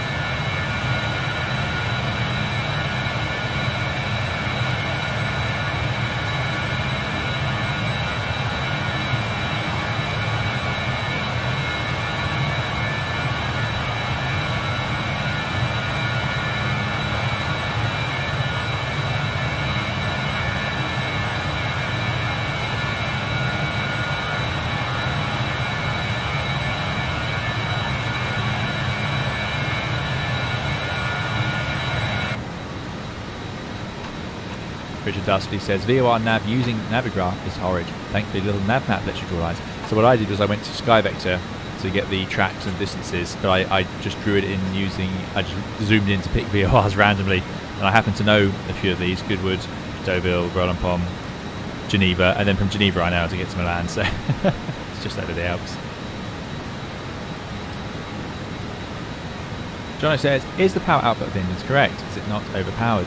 I really, they've spoken to, JustFlight have improved the flight model since the previous versions, and they've been doing that with the help of a real world pilot who flew these, so I have absolutely no reason to believe it isn't. It does have 4 engines. Maybe the idea that it's underpowered is a bit of a misconception. It could be this. So I have, those of you who know the channel know that I used to fly the Dash 8, and I've undertaken one of these in the turboprop in the Dash 8. Now, admittedly, the Q400 is a fast turboprop, so it's not that surprising. But clearly, I couldn't have done that, so we were down at 23,000 feet or something, and this must have been about 25, and we flew underneath it. But we couldn't fly at decimal 75, so it must have been going slow, and I suspect the 146 was operated like that on purpose. I think it flew around... We've lost our DME. We must be in the cone. Where have we got to? That should be Deauville. It doesn't have a DME, so we're going to Rollonpont 1173. Let's just flip it over. Let's find our way to Rollonpont. 1173, please. The other one's not showing up yet. That's a shame. Oh dear. Yeah, but like I say, you'll be relieved to hear they don't let us do this. Not be able to do it like this anymore. Why are we not getting any reception? So number 2 is working just fine on 1102. So let's put 1102 in. There we are. Now we're in the cone fusion. Deauville. So we want to take course of 111. So there we go. It all makes sense. Part of the problem of getting distracted is that when you do silly things like that. So 111 heading mode. I have to go a little bit left to intercept it now. It took too long to do that. And nav course to 111. And let's just tune straight in. Hopefully, it's about it's 214 miles actually. It's a long way, so we'll have to go outbound from Deauville for a bit on this course. Run up on 1173. If you can follow what I'm saying, you're doing better than I am. There we go. Right. Inset that. And lock. This is all because they didn't bother to put a DME on Deauville.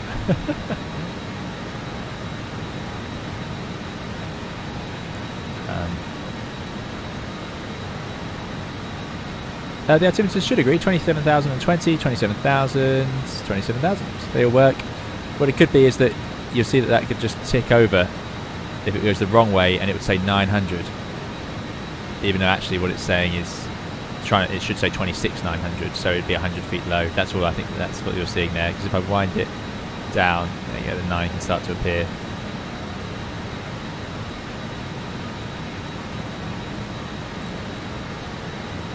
Come on, inset that. Yeah, we're doing great progress here. Now, I must admit, it's not very optimistic on our overlay, is it? About the progress of the flight, 9%. I suspect we're taking a slightly longer route than it thought. Enjoy the chippy, Ed? You're making me jealous.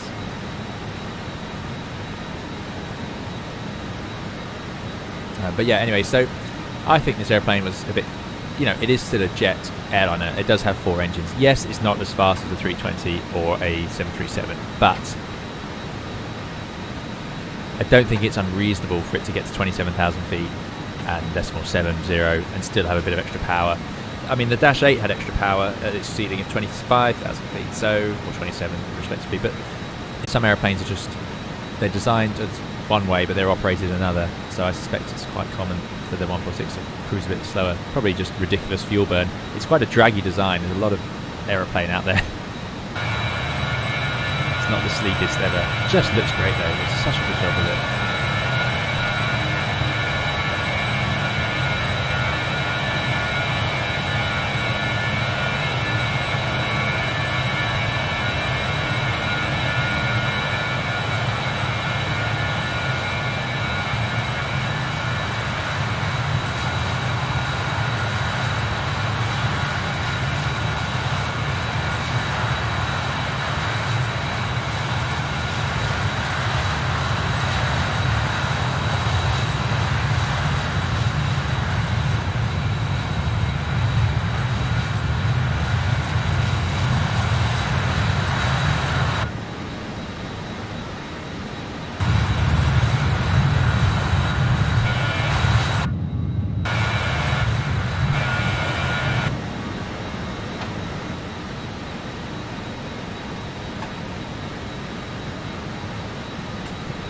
The side says you don't have to use manual flush, you can use IS mode. How would that work?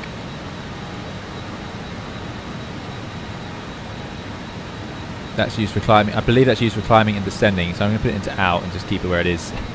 Yeah, I think IS is just for the climb and descent, but I could be wrong on that. If so, if it can be used to control it, I'd be very impressed. Maybe there's a way to combine it with this panel.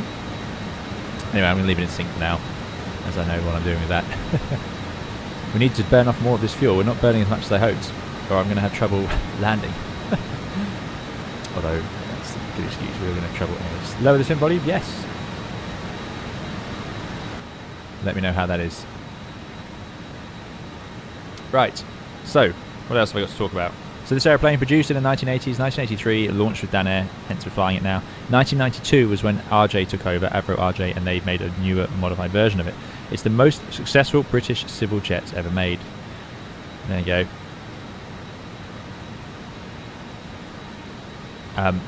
Right, so some things coming to it. So we have this EFB, and this is going to be improved. Thanks for those follows to Easy. Fluke. We're going to see the fuel draining. So we drained the aux tanks already. It should show up here, and now it's transferring from the center tank. Good. Yeah. So, and they're going to add Navigraph and Simbrief into here as we discussed. They're also going to add the jump seat, sun visors, cup holders, and then the variants coming, which is the really exciting bits. It's pretty cool. Pretty cool. Now, some things, those of you who had this in X-Plane 11, or have, I should say, it's still a very relevant add-on. Let me turn it off. Yeah, you might be thinking, well, why should I bother with this one if I have it in X-Plane 11? So, some things that they've added into this, things like the flight idle bulk logic, which we'll talk about now, I guess. So, these engines, there's a difference between ground idle and flight idle, and to stop, things like the Airbus, it's just entirely automatic. The fader takes care of it. But in this one, it's done by a bulk in the throttle quadrant, and they've simulated that with quite a clever way. So yeah, indeed, I believe it is transferring. So you see the feed tanks are all full, and it's transferring to the left tank and the right tank. So it's transferring fuel from the center into those. Absolutely right. Yeah. So if I just idle it, you'll see that it doesn't actually go all the way to idle. They've simulated a bulk. So even though I've completely closed my thrust levers, it changes depending on the ground. It was just at the bottom there, but in flight it isn't. And what it should go to is an N2 of about 60. There it is, and that's the lowest it should go to. If we turn on the engine anti-ice, that should increase. There it goes. So that's the new idle, because it needs more power to deal with the fact that it's running the engine anti-ice. Pretty clever. So that system present and correct. It's annoying. I had a really good power setting there. Oh, why have we gone wrong on our heading? My Vorlock did not work.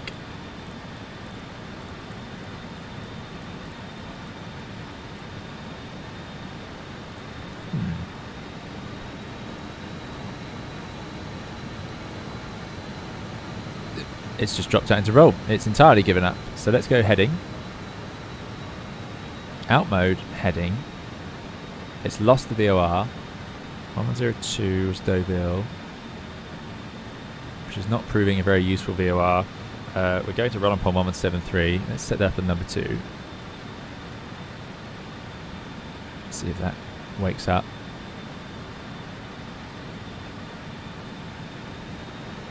This could be a limitation of Microsoft Flight Simulator. I don't think we've done much VOR to VOR. Oh, we did in the DC6.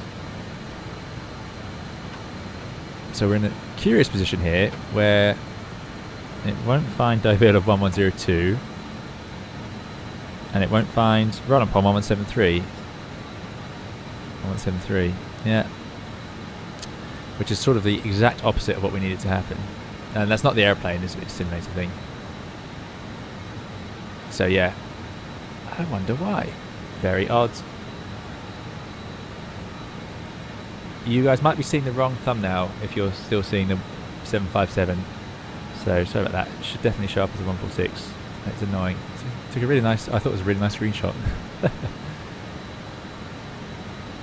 Elisa's Maggie says hello. I need to re-watch from the start. How is this add-on compared to one on X-Plane? It's excellent. Yeah, we're just having a bit of trouble navigating, but it's no, it's all here. It's all as you'd expect from X-Plane. It's great. Really, really like it. Yeah, the range of VOR are wrong in Microsoft Flight Simulator. Thanks, Tattoo. Yeah, dear. Never mind. I thought as well, I knew this leg at 200 miles was a bit of a stretch, but I was hoping to get away with it.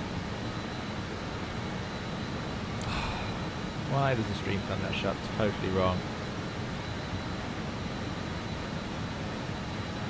Because it's definitely set right. Let me just change it again.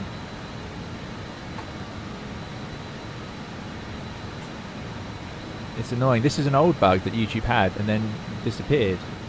It got a lot better. Now it seems to be back. Oh well. Well, there's not much we can do without any VORs. This is where you talk to a traffic control and they would just give you a heading towards it. It wouldn't actually be a big deal in the real world because you're under radar control here. So you could just ask your traffic quite easily. Richard Dursley says, I've fallen into gaps between VORs in the DC6, usually because I picked weak ones. Oh, there you go. Maybe if they haven't bothered to put a DME on Deauville, maybe it's weak, but should soon get run on POM.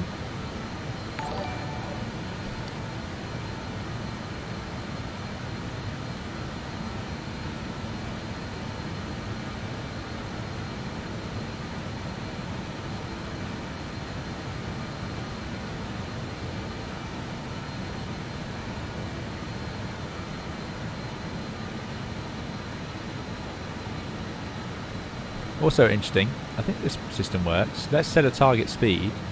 It was set to B2. Yeah, look, this is cool. So you got fast and slow. The old 757 had this. So let's set a speed there, and then you can see we don't need to look down at this little tape. We can just look up here. So I can see we're getting a little bit fast. So I'll just take the power back a tiny bit. That's cool.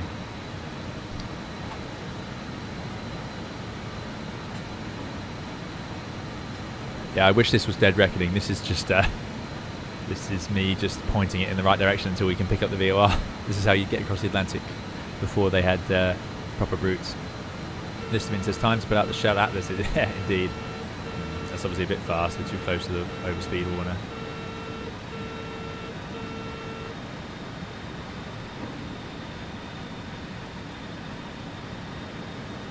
Mariner Halley says, are you taking part in Cross the Pond westbound? I'm not, no. So Dougal, yeah, I don't know why the thumbnail. What a mess. Sorry about that, everyone. I was hoping it would work fine, but obviously not. Yeah, this isn't even dead reckoning this.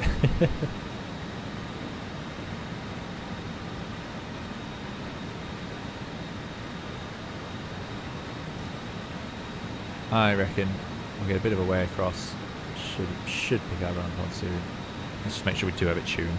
1173, so it's on standby there, but it's active there. So when number 2 picks up, we'll use it. Good. Yeah, so what else? Lighting. Let's look at the lighting. So let me make sure it's all on. You can hear sort of people crashing around in the galley. I like that. And let's just do the usual magic of flight simulator. Just accelerate time. There you go. So, as you'd expect, lighting is done really well. And what I especially like is the way they've done these switches, which are, again, quite a unique part of the design. They're part of the aesthetic of this airplane, is this sort of rocker style with this glowing switch. I really like it, so that's pretty cool. This overhead panel is instantly recognisable as the 146. And if we make it a little bit darker,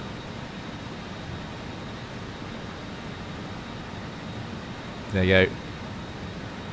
All lights up as you'd expect, present and correct. And if we turn down some of the floodlights, we must have the dome light on. It must be one of these. So you got panel lights to control that. Every switch does it correctly. It's great.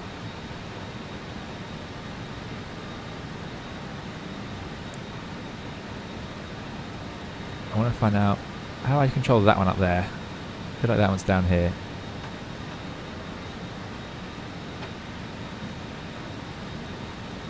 Set down here.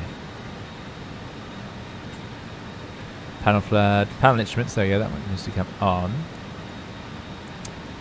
Where is that one? Glare shield, which does these along here. Lighting switches in airplanes, always hilarious. So many. I want to turn off that one at the back to show you some of the others, but I don't know where it switches. Ah! No, it's not that one. Auto. Beacon strobe nav.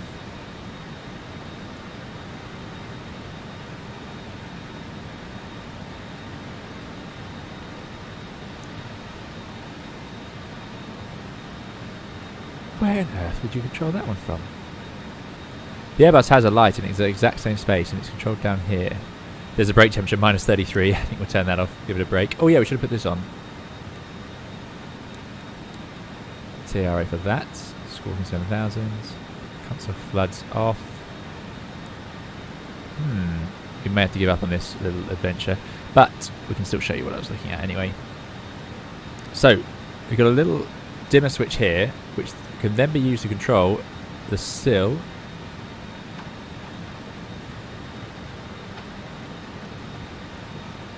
and the lap. So look at that, that's the lap switch on the overhead panel. And these can be pointed where you want them. There you go, pointed down there, twist it around, and it does change where it goes. It does work. Same for this one. If we turn that on, oh, it does work. I got it to work earlier. What am I doing wrong? I don't know. I don't even know what this thing is actually, I must admit. Yeah, you can. Maybe I ought to turn that one off. Ah, that's annoying. This does work. I've used it before. And you can twist it and it points around and lights up what's beneath it. I must be missing something. I wish I could turn off this floodlight at the back. I almost certainly turned it on myself at some point.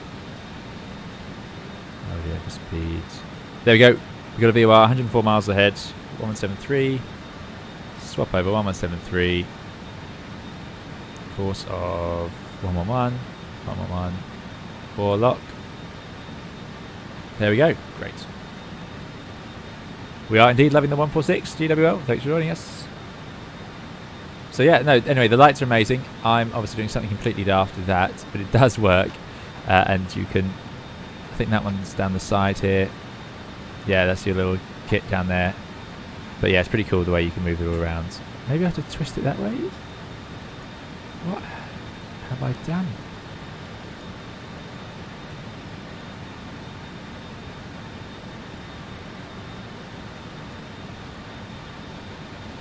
That's going to really bug me because I did know how to do it. I think it's on top right next to the light.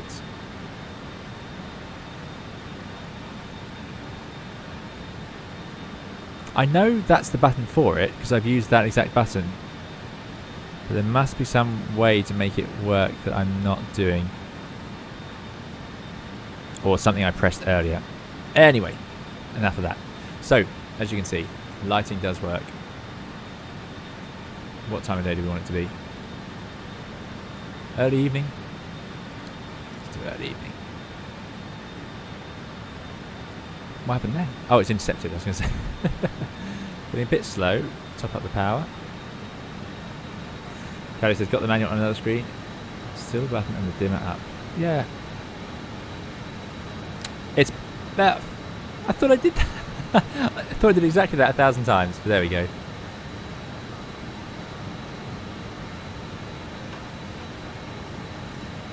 It's great. I love it.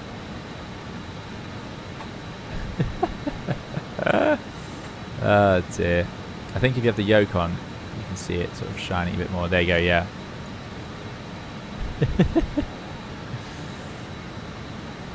So, as you can see, endless fun.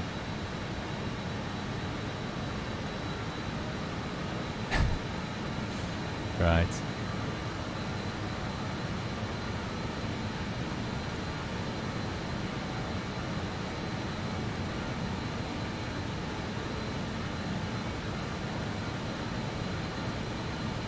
Heatwise says, love the sim. Yeah, it's good. This is, like I say, they just haven't missed a trick here, as ever.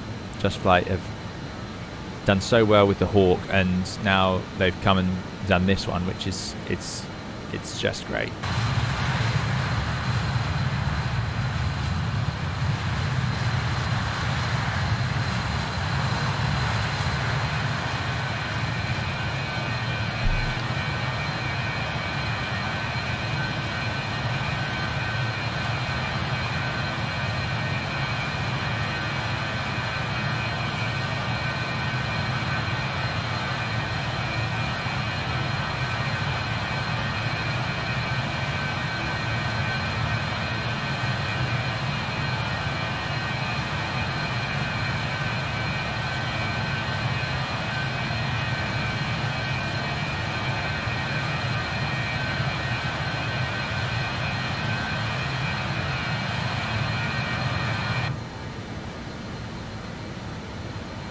Great point.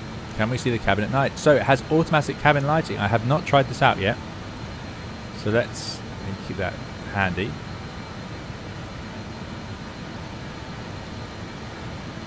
Let's go and stretch our legs. The cockpit door will be animated later. So there we go. And if we adjust the time, you can see the lights come on and off automatically.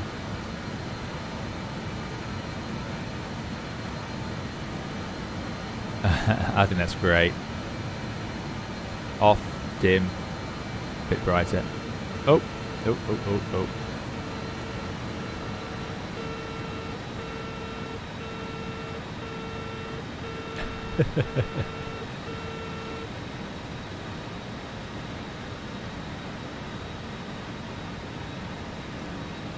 Yep, about 6 p.m. Nice sunset flight to Milan. Sounds good, doesn't it?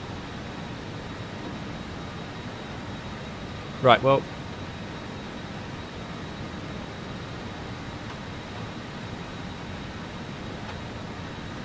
I don't know why.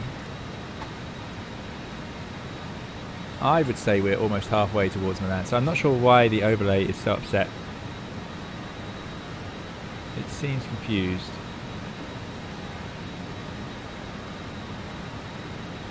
What have I done wrong?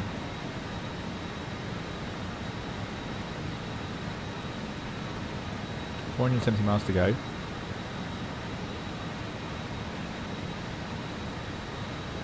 I don't know. Anyway, I'm not sure why the progress bar is so pessimistic. We will get there today, I promise.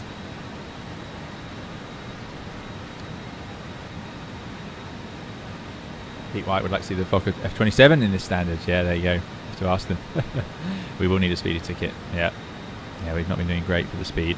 Back when this airplane was out, there wasn't so much data monitoring, so I can imagine it spent a bit more time in the red and white zone than some of the more modern airplanes.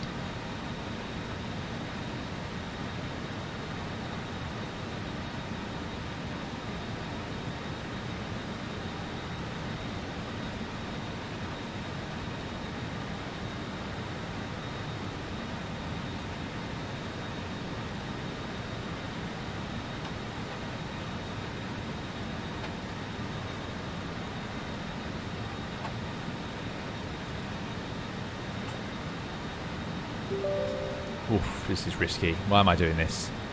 Let's see if we can get it to wake up.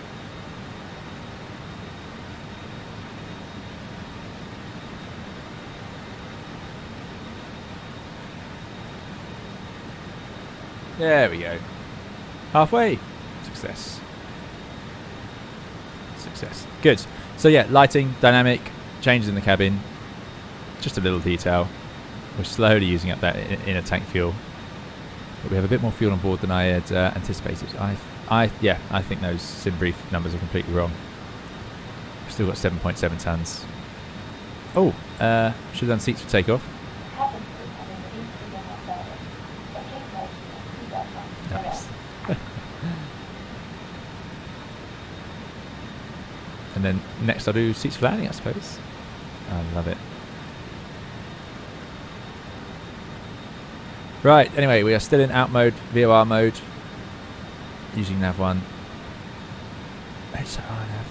Maybe we can't see that. Maybe it would be, I'd have to use this side.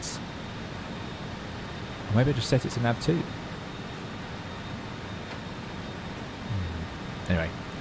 Anyway. Slow now.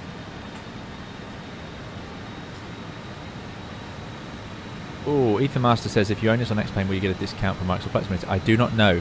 That's a good question. I don't know, I'm afraid. Aerofly Channel, hello to you. Thanks for joining us.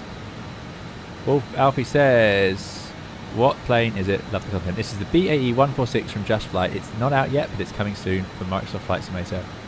Very detailed add-on commercial airliner. It's great. I had great fun. I flew it several times on the channel in X-Plane. And I really like it. Release crews until you open the cage. Well, yeah, it can be that they just sat down for ages if there's turbulence and things around, so they can get quite desperate to be released, as can passengers who have all become desperate for the toilet since they boarded the airplane.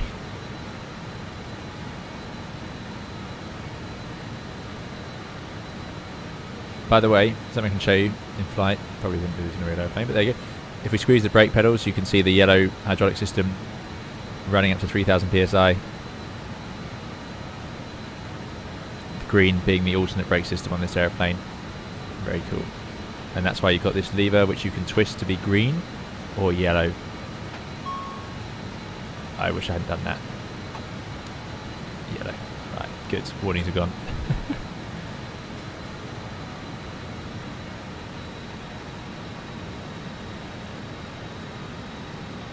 So, run upon. We're going to.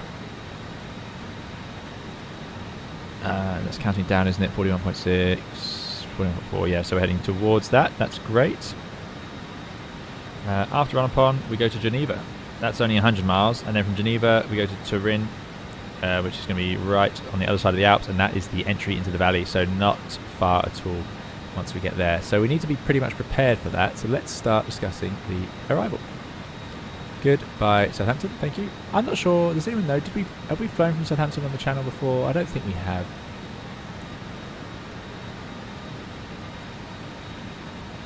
Anyway, Milan Linate.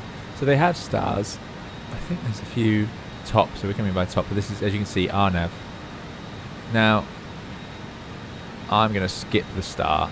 Because what I'm going to do is fly straight to the VOR. I'm going to fly from top to Voghera.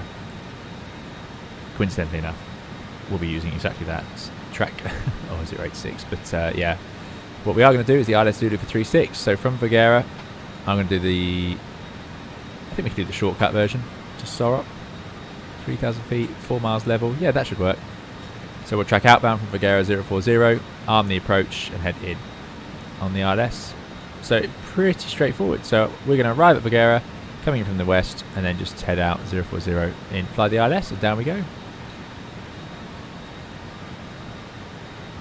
There's the airport chart. We'll land, and we'll vacate at Golf, and then we'll go and park up on wherever we fancy. Okay, Golf, pick a stand once we're in. So threats for this approach is there are very high terrain issues en route, of course. So we are almost right on 30 miles, but we're crossing the Alps here. Here's the MSAs. Hello. First officer's joining us. 18.2, pretty much the highest the Alps get to. So we're going to cross over that. So we'll have to stay high, and then it can end up being a little bit rushed as you come down the other side at the Turin VOR. There's Voghera, and then into the ILS. So just be careful. It's very dark in my room. I can't actually see that.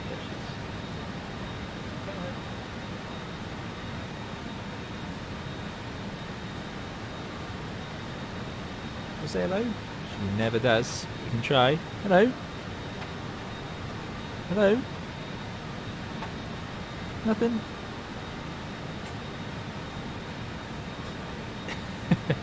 Absolutely nothing. As soon as you pick her up, she just turns silent because she's totally satisfied.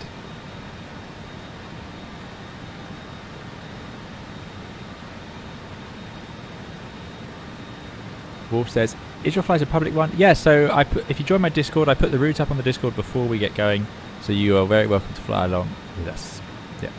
But yeah, so high MSAs, so we'll have to take our track mileage carefully and use the air brake potentially, but it should be fine because you've got this leg here between, that's between Turin and Voghera. That's a 47-mile leg, so we'll have no trouble getting the height up there really. And then in onto the ILS, which has, again, it's pretty serious MSAs. We're not going to have those drawn anywhere, but it's going to, the trick here is going to be managing the tracking whilst also not missing the speed and getting slow. Luckily, JustFlight has added that call out from the other pilots, so they'll call us out as we're getting to our low speed area where we need to start putting flaps out. So that's pretty cool. Checkpoint says she's just a bit shy or just getting the attention she wants. Yeah, once she's got your attention, then she goes very quiet.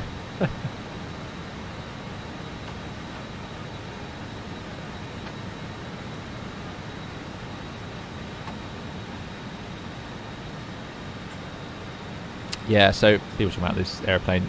There's a reason no one flies 4 jets around now, and exactly, there's modern turboprops that are a lot quicker and just more efficient. Excellently. Good. So yeah, so how am I going to do this? So 11045 we go at VOR, so we'll tune that on the active as we fly towards it, and then the standby, I'll put the ILS frequency of 11955. We'll head out on 040, tracking outbound. It's not a long leg, so as soon as we're on this leg, I'm going to change to heading mode, tune the ILS course and the ILS frequency just by swapping it over, and then let it intercept and rearm it. Altitude wise, we'll go to flight level 90, and then we can descend after 9 miles down to 3,000 feet. I think we can descend to 6,000 feet on this leg here, so that's what we're going to do. That's a bit of a plan really. Configuring wise, we'll play it by ear, but I want to join the ILS with flaps at least 18, I think. Flying the approach in this is dead easy. It's just like another airplane except manual thrust. So you're going to have, well, first of all, actually, whilst we're descending, what we're going to do is, there you go. So yeah, thanks CAMS pilot. So they have real world 146 RJ pilots in the testing team, which is what we were saying earlier. So we were surprised about how good the performance was of this airplane once you got up to these levels. How it seemed to have extra thrust left over, but then limited by pressurization, it seems, which was the same thing on the dash. But I suspect it was very efficient to operate these at the slightly lower speeds. I think that's where what would have happened here. Put on the glare shield. Cool. So when we descend, we're going to put the thrust management system into descent mode. That way it will make sure there is enough power in the engines instead of going all the way to idle. Oh, we've lost the VORs. I must be going overhead. I've been talking too long. So we're going to Geneva now. 11575, 159. It's a bit of a right turn. Heading 159. Too busy chatting. I'm going to set the course to 159.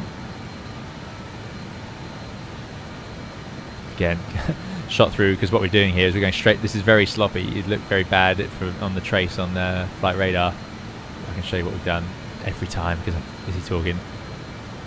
Yeah, we're sailing overhead, then making our way back to it.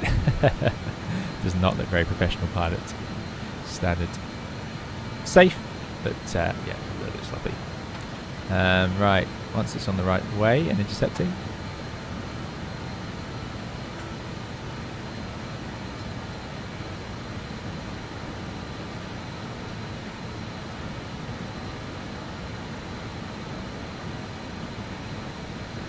There we go, and we're going to arm lock. There it is, VOR 8 miles out. Hopefully it'll find its way over. So this leg is only 106 miles, so again about 50 miles we'll swap over and head towards the see, it just has loads of power. Yeah, we'll head over to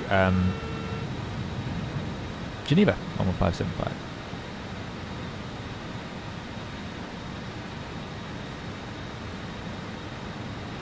Just squeeze the air brake there.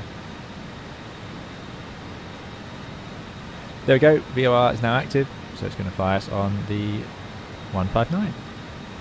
After 159 it's 135, so I'm just going to have that here to remind me.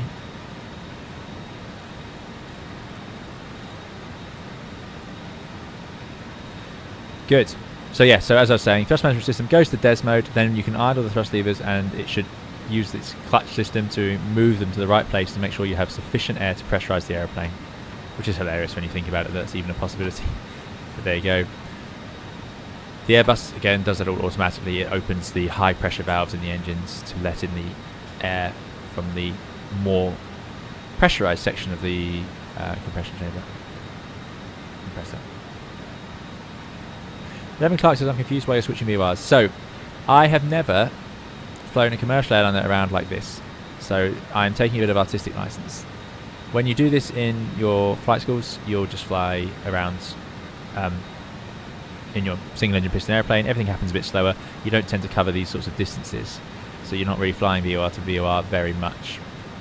But what I'm doing is we're setting off from here and we're going to this VOR here. So the VOR they can have quite long ranges. 150 miles is quite normal to be able to use them. Anyway, in Microsoft Flight Simulator, they don't work quite that far. But as you get further away, it obviously is less precise because the VOR is transmitting out. But the further away you get, the larger the sensitivity, the lower the sensitivity. So at 150 miles, it's very hard to fly exactly on the right radial or to correct it without quite a big change. So it's more precise to fly towards the VOR. It'll be more precise to swap over to the one you're now getting closer to. So as we pass the halfway mark, it would be more precise to aim for this VOR, to tune that one instead, and then try and fly along that radial pointing at it. Because as we fly away from this one, it's getting less sensitive as we fly away. Now, it's probably doesn't make much difference at the end of the day, and I'm not sure what the procedure was. I need to speak to someone who flew VOR to VOR. It's not been a thing since I've been flying because it's not as accurate as obviously RNAV and what we use now. Thanks for the follow, Sam Clark. But yeah, it is. That's why. So about halfway, I'm going to swap over, and because I know this is a 100-mile leg, I'll do it about 50 miles. Richard Darsley says some of the VORs reach 150 miles. Yeah, there you go. Yeah.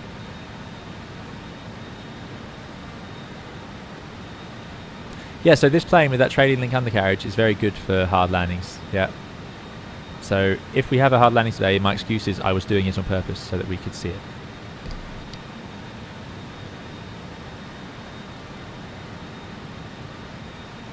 Yeah, VORs, the real world VORs, you'd be amazed how far you pick about 200 miles easily. Yeah. But you wouldn't really want to navigate on a VOR 200 miles away if you didn't have to. You could point towards it or have the needles helping you, but it's not really great. So I'm going to put Geneva 11575 in number 2.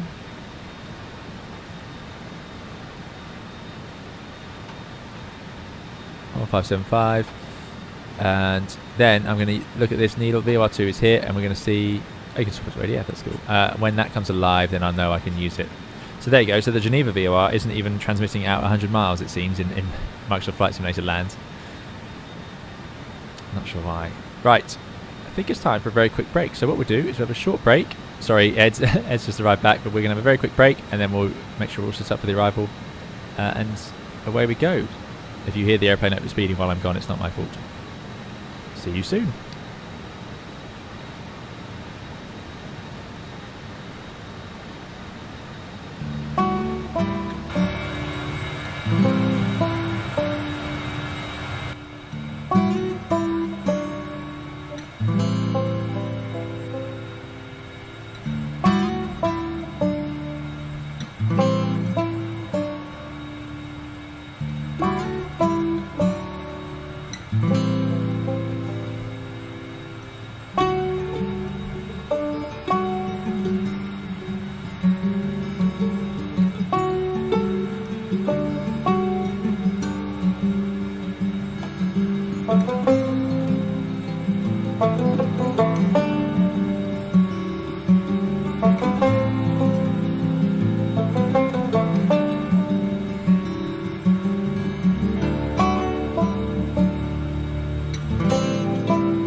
Hello, hello. We are back.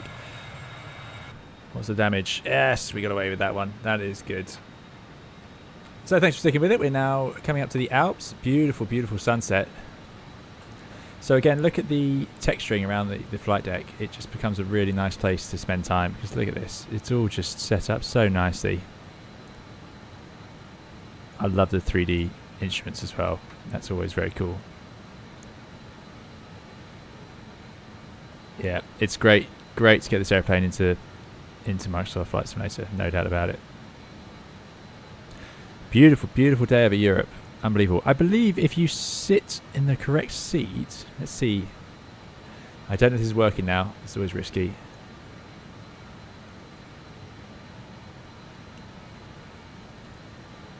No, I might have got that wrong. It's gone from over there, but it's not appearing here. I think there's a way to have the EFB in either seat, for those of you interested in that. But anyway, I digress. Good. So, yeah, Wolf, I've changed the time. I do this a lot in streams to make sure we don't fly around at night too much. Just because it's not very... I don't think it looks very good on the videos. It doesn't show things off very nicely. You can't see the scenery. We've done a few landings, and I looked back at the replays, and you just couldn't see a thing. Which reminds me... I need to sort this out. Can we see Geneva? We can see Geneva. So Geneva... 11575.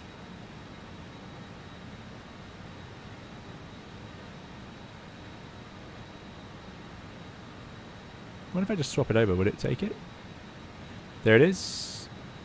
And we'll do Vorlock again. It seems to revert to roll mode, which is quite common. We're only 23 miles from Geneva. So after Geneva, we're going to Turin. 114.5. Let's put that into standby. 114.5. So what I like about this add-on is I'm not having to think very hard. Like sometimes in Microsoft Flight Simulator, things are so different. Whereas this just works as you'd expect from many simulators, really. There you go. It's correct over there. So slight left, 135 degrees is our next track. Let's see if we can get this one right. Good. Next thing is landing. What flap we're going to use? I think I'm going to go for flap 30. 122. So I think if I click that, it resets the bugs. Nope, that didn't work at all, did it?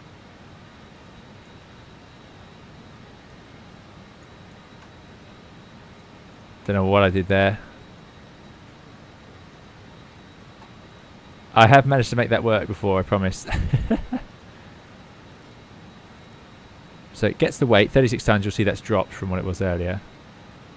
But maybe it'll work when we lower down. Maybe it's gone to Mach numbers. We'll see. Maybe I'll reset that, because that does normally work.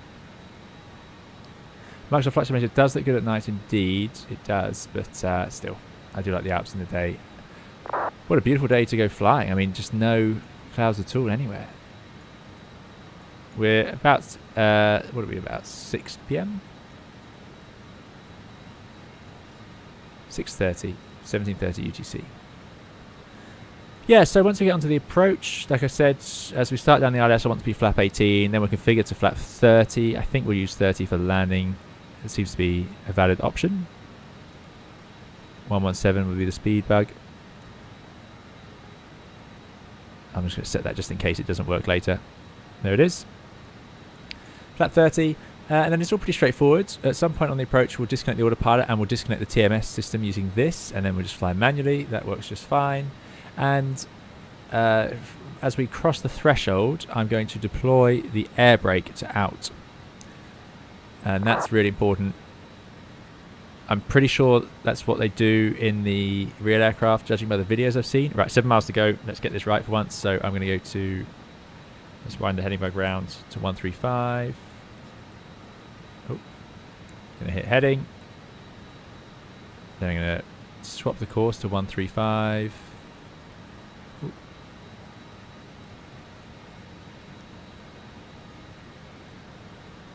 And then just set it up on a bit of an intercept, maybe 150.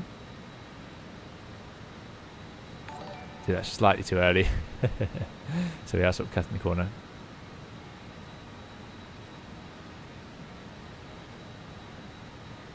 Good point. Sensor tank's now empty. Do we need to do anything? No, I think it's all auto. Yeah, sensor tank transfer is set to auto, so I'll leave it as it is. All the lights are out. Seems pretty happy. I think we could turn off continuous ignition. That's something I should have done earlier. It'd be good to fly this in some bad weather. We'll get to try out some of these bits and bobs. So now we're flying away-ish. 4.5, there we go. Astro Charles, thanks for the follow. There it is. Oh, I didn't arm it. And VOR. So now we head on 135. It's about 100 miles like this. Next one is going to be Turin. 1145. Great. Which is already showing up actually 103 miles away. So the trick here is going to be, this is going to get high workload very quickly, so I'm not going to be too efficient. Normally we want a nice continuous descent as we come over the other side of the Alps in towards Milan, and that's lovely, but I'm not going to spend too much effort on that today. The reason is I need to keep ahead of the airplane in terms of setting up the right tracks, distances and so on, or we'll get lost very quickly. Now we can visually fly into Milan on a beautiful day like this. The trick to it is not getting too low too early. So we're going to get over the Alps and then just come in on that big base leg really. But still, it'll be nice to do it properly. In real life, air traffic control would just affect you even easier. Yeah, so super DJ. Yeah, indeed. In the old days, you'd have radio nav aids available for all of these approaches. All of these routes. So the airplane would be able to track towards and from it. That's how it was, yeah. But you'd think that's impossible now, but that's just because they've got rid of so many VORs. There were more around.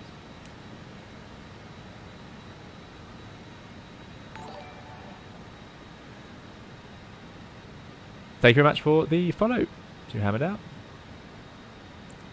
Lovely. Okay, yeah. So that's the approach really. The landing is gonna be interesting because I haven't done many. That's my excuse. Richard says there's lots of NDVs at least. Yeah, exactly. Mazoto says those mountains are uncomfortably close in this plane at least. Yeah, so it's not uncommon to be taken down by Italy to this sort of flight level. To be honest, as you go over the Alps on this route, or a similar sort of route coming north to south towards Milan, getting the turbulence. Microsoft Flight Simulator loves a bit of turbulence for the Alps.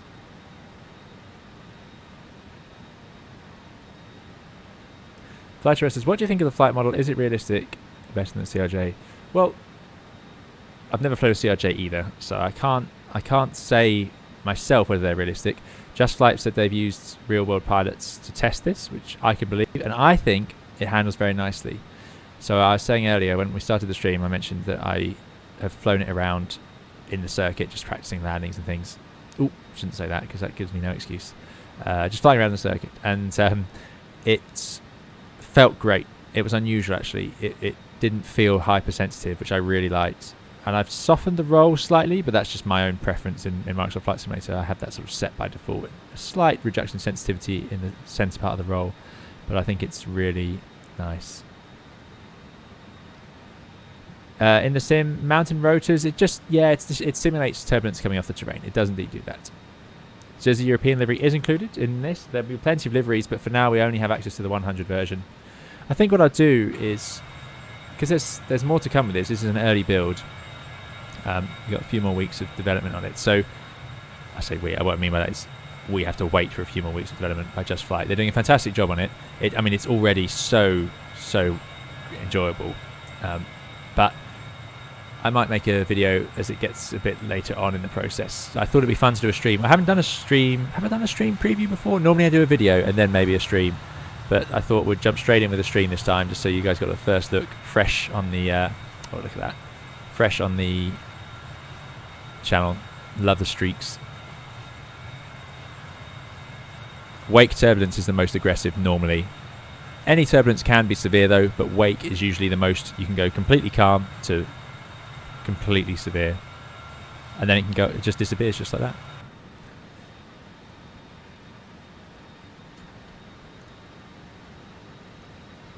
Let me just turn up the sim audio again.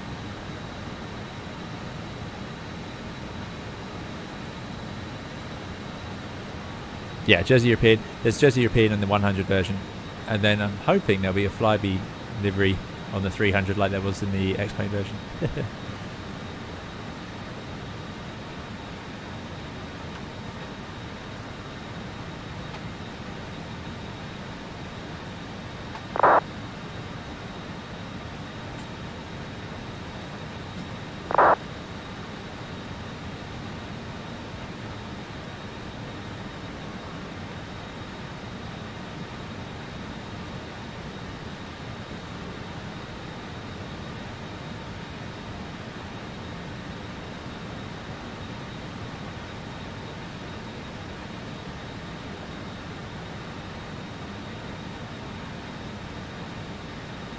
The Flying Fabio, I'm so sorry, I didn't see you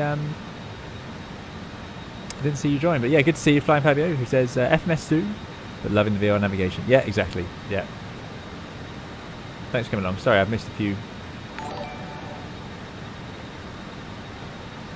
things in chat. Memphis says loving all the 146 attention.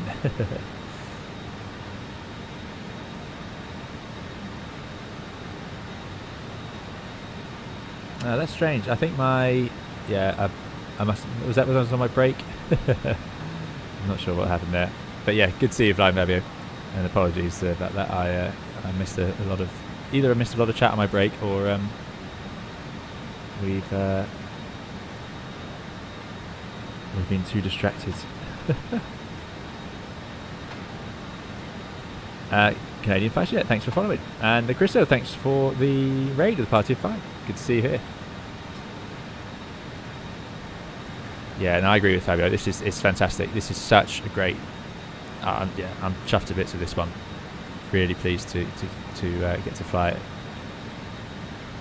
I wouldn't if you like the 146 in X-Plane, then I wouldn't have any concerns. It's all here, present and correct as you'd hope.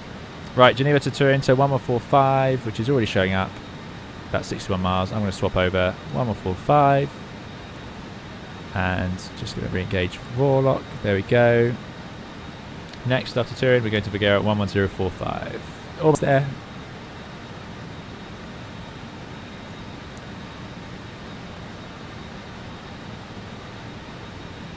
1045. Good. So we'll see when that one comes active down here on VOR2, and then we'll know we have the option to tune it. But for now, 57 miles to go. There is no auto throttle on this plane, but there is this thrust management system which helps. I can say that.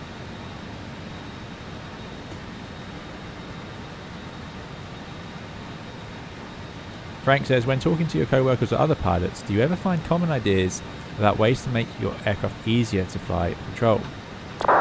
No, you don't. That's a good question. You don't tend to take advice from other pilots unless it's very minor stuff, just little ideas that are totally not related to operating the airplane. But your advice for operating comes from the trainers. So that's what people will go to. They'll ask a trainer or a training standards captain or something like that. Or a line trainer. Because they're the ones that are, they're the ones who are responsible for that. They should know. By the way, these are the engine vibration tests, which is great. So you can see them all sitting there. All ever so slightly different, which is pretty cool. Number 3, ever so slightly more vibration. And you can test it. It brings up the caution. So you can see the whole caution warning system is up and running. Okay, coming over the last bit of the Alps now. We can begin our descent shortly.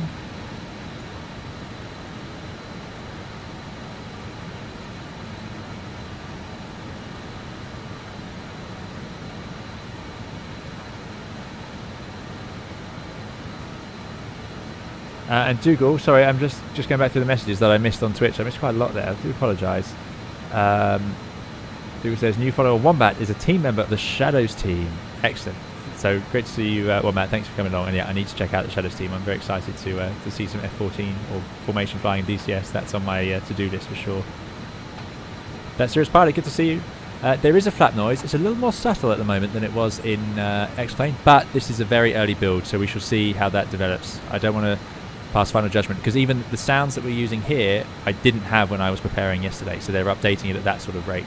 So yeah, we'll see. But there is that sound effect. It is possible to hear it. That amazing flap noise, the howl that this airplane makes. It's quite ridiculous. It's great.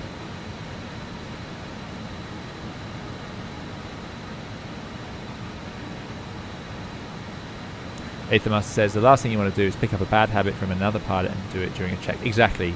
And that's what the trainers don't want. They don't want bad habits just being passed around like that. Absolutely. Right, if I look at my flight plan, I can find the safe altitude for this.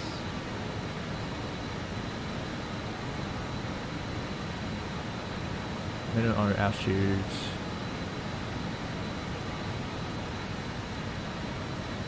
Over Geneva was 180. Over Turin it's 3,100. Yeah, it drops right down.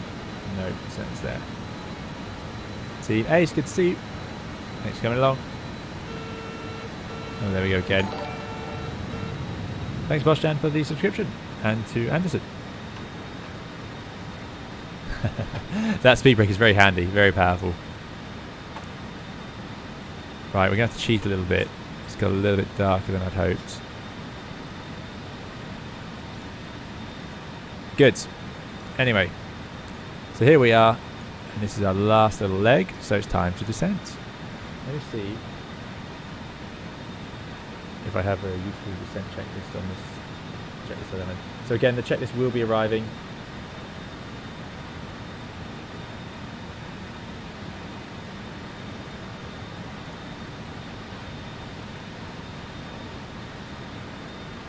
With the aircraft. So descent checklist. Pressurization, we need to set the landing altitude. Ooh. That's set. Great. Where do we set that? Oh. You can tell I've never done that.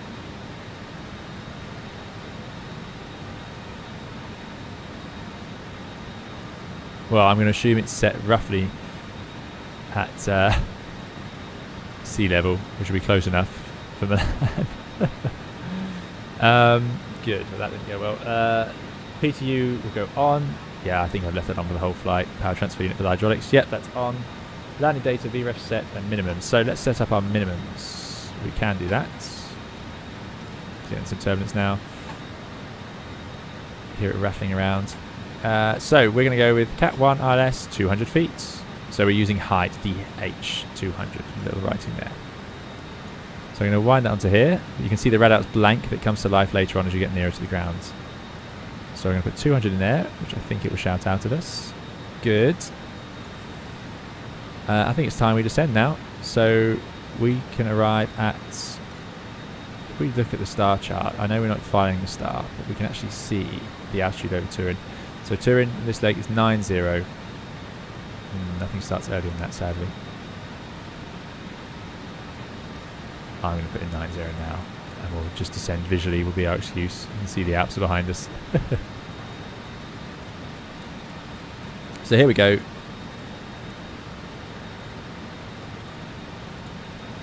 Nine, 0 in there. I'm going to do a 250 knot descent to keep it under control, so I'm just going to bring the power back. I'm going to set DES mode on the TMS, which will make sure we don't accidentally get the engines too low to pressurize. We're using DH, the Flying Fabio, because, well, we wouldn't have to. There's no problem with using DH for a Cat 1. It's not an absolute rule. It's just how we tend to do things in the Airbus, and it's quite common for that to be the case. But it's not good. Can't load the chart anymore. There it is.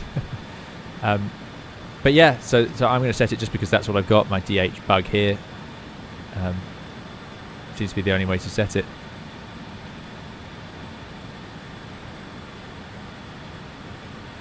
But yeah, it's a good question, because in the Airbus we would never do that. We could, but no one ever does. Come on, back to 250. And then I'm going to engage IS. I'm going to arm that altitude without cell. So we've got out, white, and now it's going to try and maintain 250. And if I bring the thrust levers, I don't know what they call them, power levers, right back, the TMS will engage them correctly to make sure they give us just enough power to not... There you go, you can see it's actually spooling up. So I've idled them, but it's spooling up to make sure we can still pressurize. It's clever stuff. Amazing it's all there. Oh, now it wants more.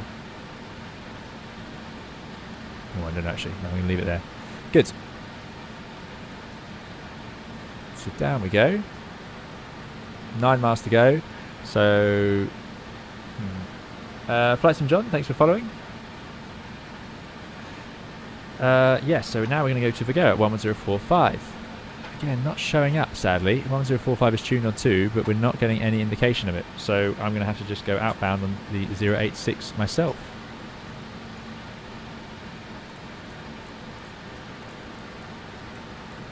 So I'll just do 090 as a bit of an intercept.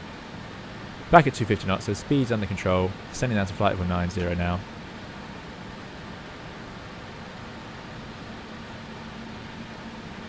Just check this descent. So landing data we've done. Approach briefing is complete. So on the approach, we're going to set the altimeter to the QNH. We're not going to do steep approach. Don't think we need the APU for approach, although we could start it. Don't need anti-ice. Yeah, all makes sense. Continuous ignition. I don't think we have autospoiler fitted to this airplane either.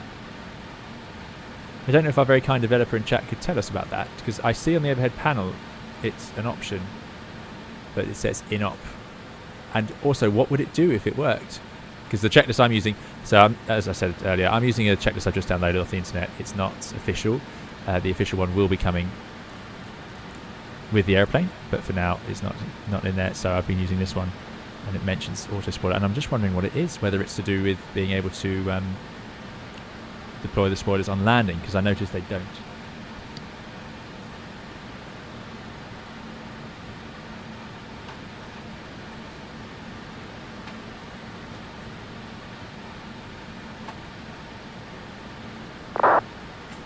There you go, Flying Fabio says, that is a common misconception. DH is only to be used in Cat 2 or Cat 3 as it requires the airport grounds to be leveled to the same height as the TDZE, so that your radar altimeter reading is relevant.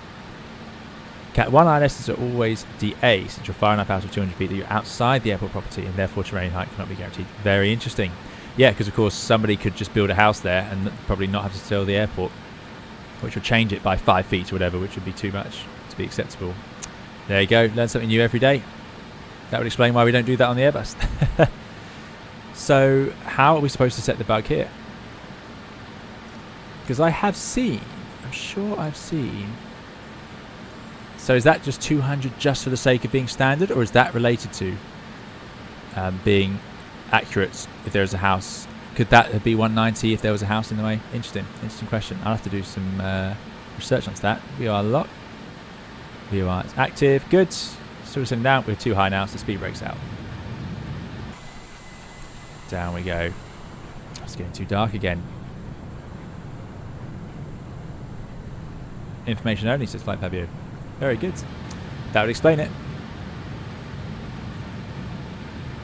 Anyway, I'm going to set 200 on here, simply because it's just a nice reminder, and the chance of it being too far out shouldn't be concerning. Right, let's set. It's like 30. No, it's not doing it. It did work earlier. I've used it several times. I don't know why it's doing that. Anyway. 121. 121. Look at that speed brake, or air brake they call it. It's just excellent.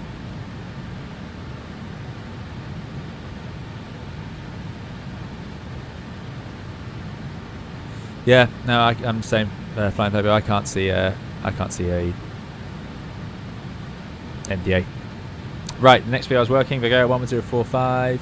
Over it goes. Tuning ILS frequency in the standby, which is 109.55. So let's put that in. VHF 109.55. There it is. Now I want to slow down now. So what I'm going to do is I'm going to press the sync button. And now I can raise the nose gently, and as the speed washes off, I can re-engage it. Also, we need to go back to the VR lock.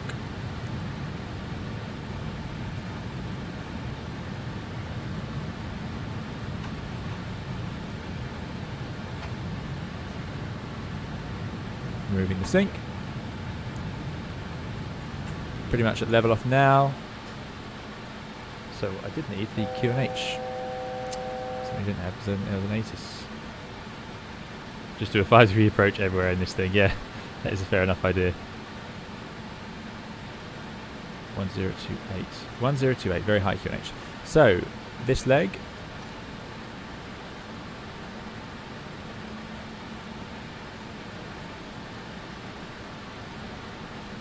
Still flight level 90. Actually, so we have to just sit here. So we might as well wash off some speeds. I know we're not fully flying that procedure, but there we go. So yeah, we'll arrive at Vigera 90. Then we can descend to 6,000 on the QNH. Let me write it out so let me get it again.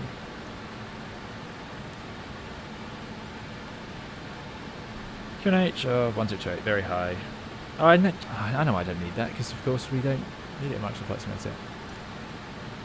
You can just press the magical B. Right, let's see if I can get the replay tool up and running.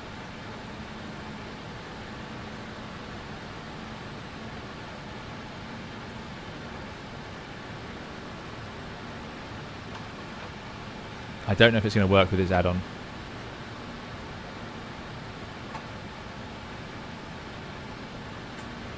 Somebody please remind me later on in the flight to load it up. Or just start recording. Good. Let's shrink that out of the way now.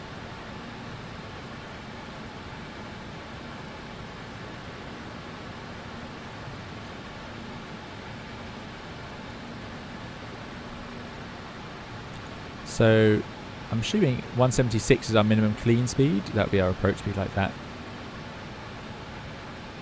170, 137. There must be a way to reset these. Maybe we'll do a flat 33, I think, actually. Let's do full flat. 10, 1.6, somewhere there. No, it's not having it.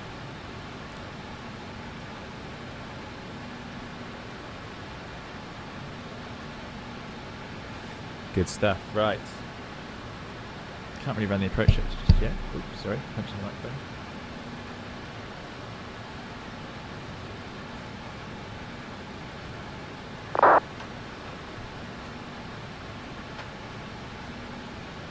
Ah, cancel pilot. Bugs are auto set once you start the point flap. That would explain it. I had it working earlier, but that was because I was in the circuit with the flaps out.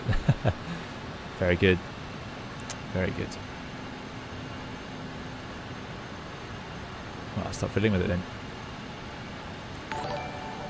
Right. Thanks, Sixilla, for the subscription. 200 knots. Dragging it in a little bit now. Trying to give myself as much time as possible. Yep, so we go 040 after that.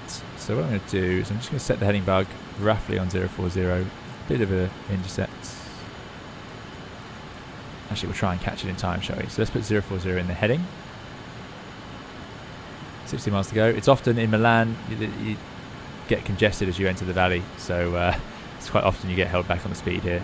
Beautiful views though, look at that. Alps in the background.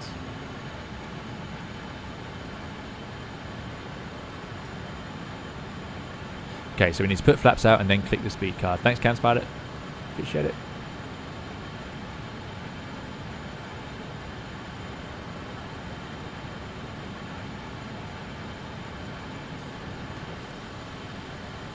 Good stuff. Yeah, very nice. What was on the next PA? Seats for landing will be next. Which reminds me.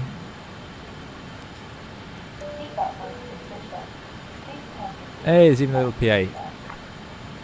And just some proof, there's the wipers independently working. Fast and slow. Yeah, that's great. And they park on their own, which is always good. Panda Banana, thanks for the subscription.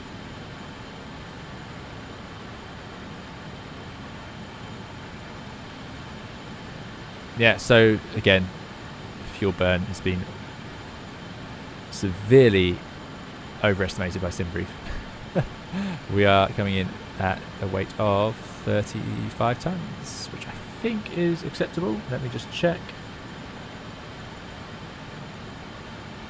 Yes, that should be fine. No, sadly you can't park the wiper halfway up like the Dash does. No. They automatically park, which is the sign of a quality aeroplane when the wiper can park itself. Because of course, why wouldn't you want it to do that? Right, inbound course for the...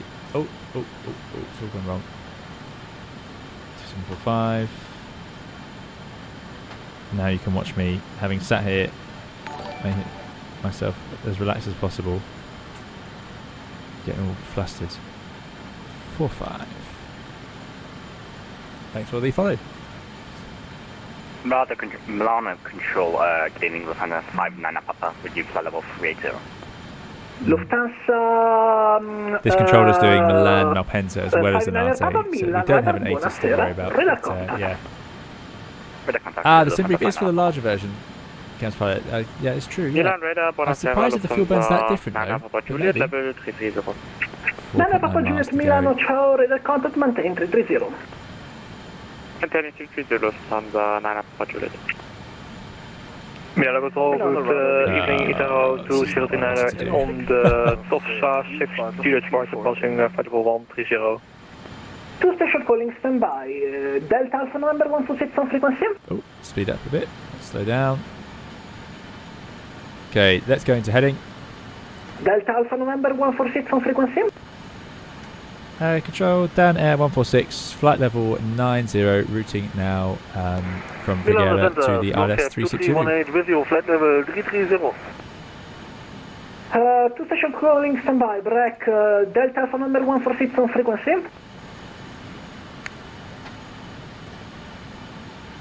I don't know what's going on there. Yes I do. Okay, last station calling flight level 330. Oh, I'm going to have to apologise to him in a second. Right, let's put in the course 353. We're in heading mode. Last station calling flight level 330. Yeah, my hotkey didn't work there. Snowcap 2318 with you, flight level 330, hello. Second, the Now we can descend now to 6,000 feet.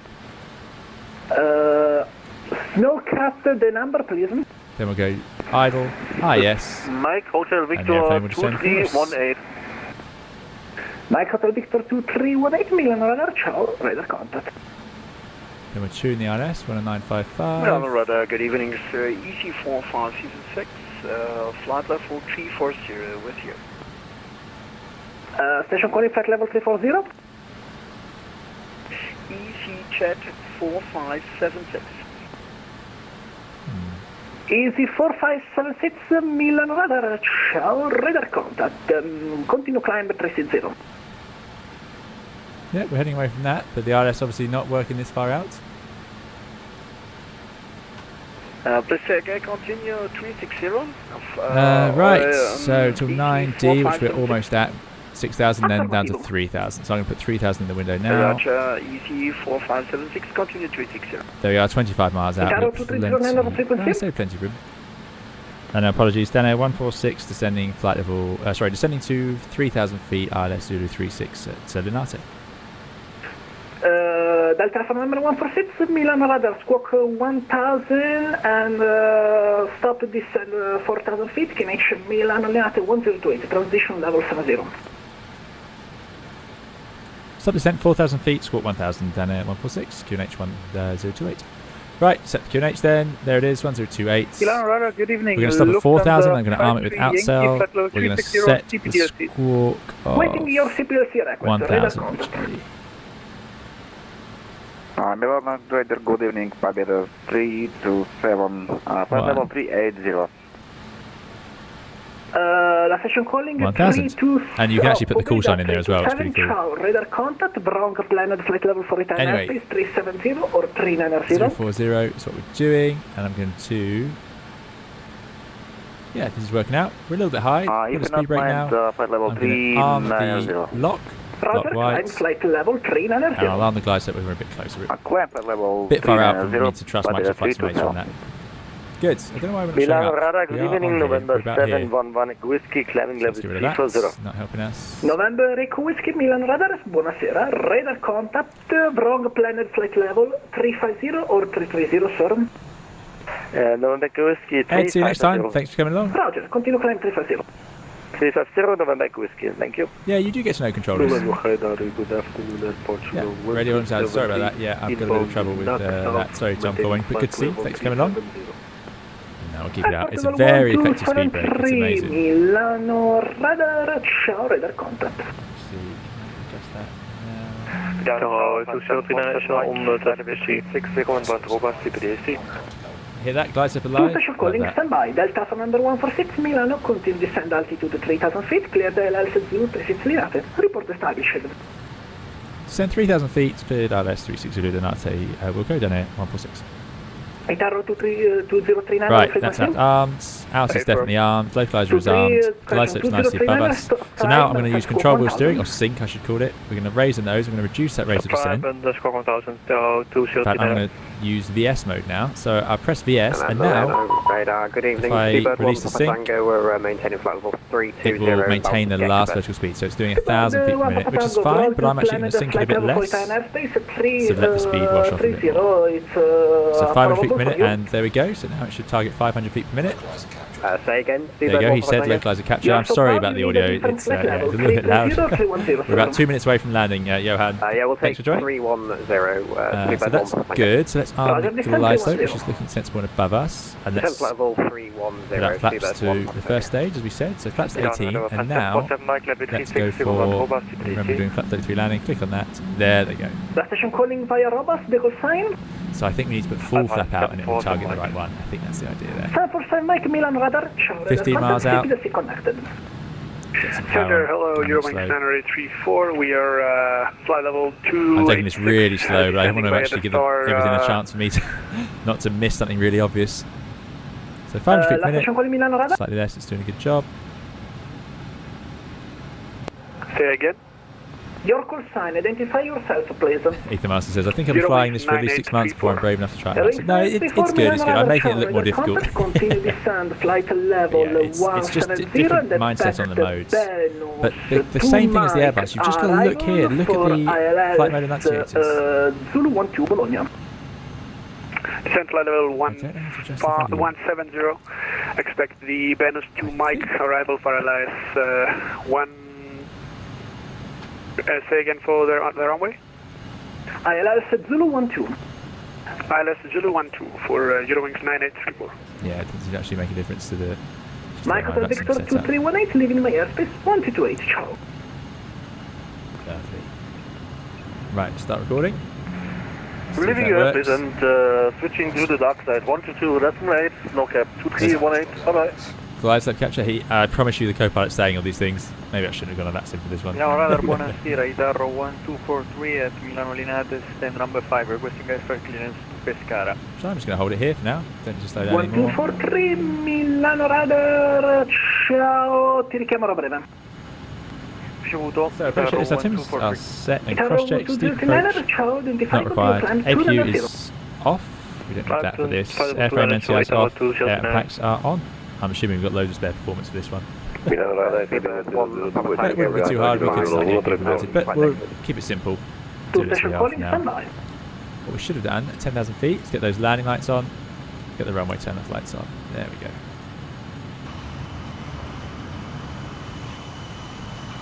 Delta for number 146, runway 36 Linate, clear to land, wind 180 degrees, 3 knots. Good land, runway 36, then I'll take down 146, thank you.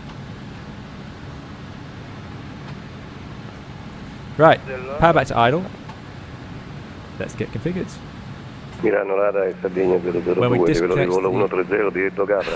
I think what I'm going to do, I'm going to disconnect from VATSIM. I feel terrible doing it. Two station calling, standby, and check your microphone. C'era qualcuno che parlava in italiano? Yeah, just so you guys can hear it. The point is to hear the airplane, so hopefully that's a bit better. Let me turn up the sounds of the airplane. Right, so we are 7 miles out. Let's go for gear down. Speed check A little bit early, 180. but you can hear the co-pilot Flaps there 24. saying flaps 24. So we'll move the flaps to the next stage. Speed check below 170. Select flaps 30. And now we can go to flaps 30. Now I'm going to click on that. Should target 121. There we go. So we've got our V approach. Now I'm going to full flap. Click on it again. That's very clever. Right. Air brake is tucked away. Gear is down. Start getting approach power on. So when we disconnect the autopilot, it'll automatically go into go around mode on the flight directors in case we needed that to follow. We also need to disconnect the TMS system, which in DES mode, which I think is fine. Do we need to select TO now? Oh, I don't think so. Hope not. Power coming on. And remember, around the threshold we're going to deploy the speed brake, which is unusual. But I think that's how it works in this aeroplane.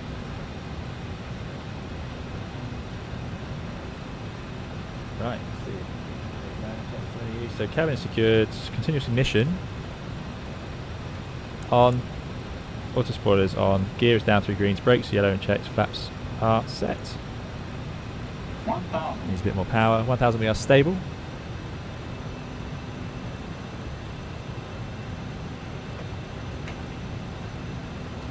Getting a bit slow there.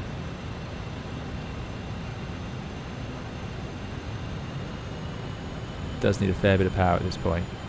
Anything below 50 is definitely not going to be good enough.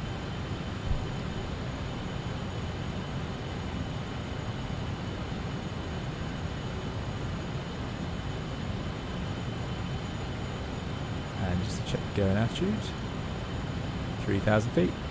Straight ahead, then a right turn basically. No surprise there for the terrain. Okay, so here we go. Have I got everything? I think so. So autopilot goes off. You'll see that GA goes in green and it pitches up. That's fine. And TMS disconnect on there. Now we're in control. And you just have to fly out the window, as you'd expect, really. Very important to keep the vertical speed in your scan. It is a wide runway, so it's going to look a little bit funny. Take the power off. Plus 100. There it is. Power off. Minimums. Traditional airplane, not an Airbus. So a bit fast, bit high. Getting the power back to where we want it. Crossing the threshold. Air brake deployed. 50, 40, 30, 20, 10. Idle. There we go. You can hear him announce ground idle. And this is another question I've got, is how to get those lift spoilers to deploy on their own. But there we go. Lift spoilers now up. Lovely. Oh, it's just great. It feels so nice to hand fly. It's hard to describe. I'm going to show it some more in some videos later, especially as we get more variants and so on. But when that autopilot's out, it just feels like a proper aeroplane. Really, really nice. Right, so we're going to vacate off to the right here. And then we'll run the afterlanders.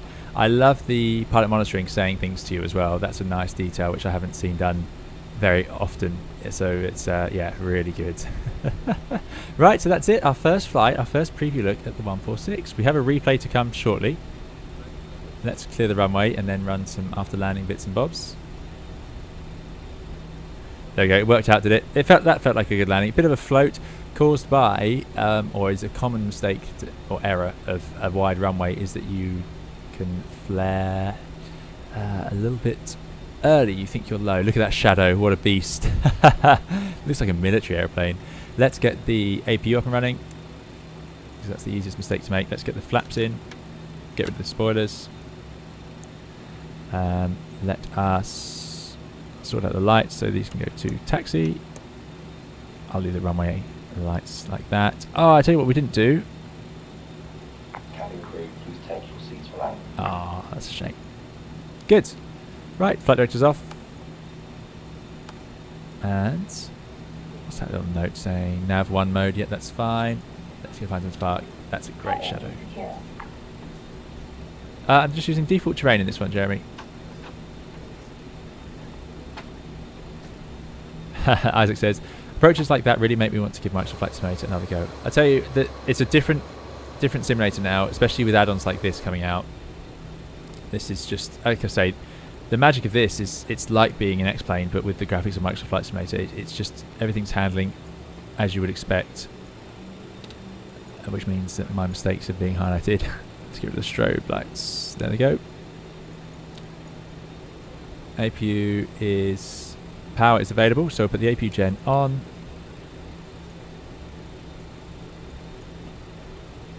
And we'll go and park up somewhere.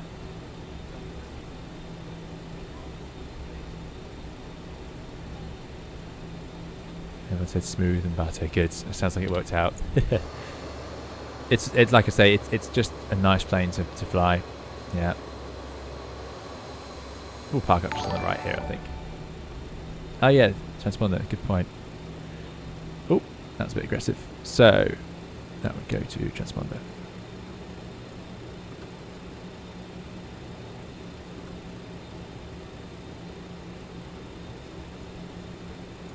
Turn off the lights.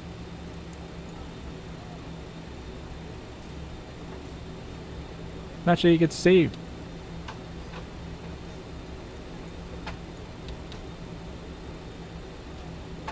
Oh, no idea where the centre line is from the flight deck view.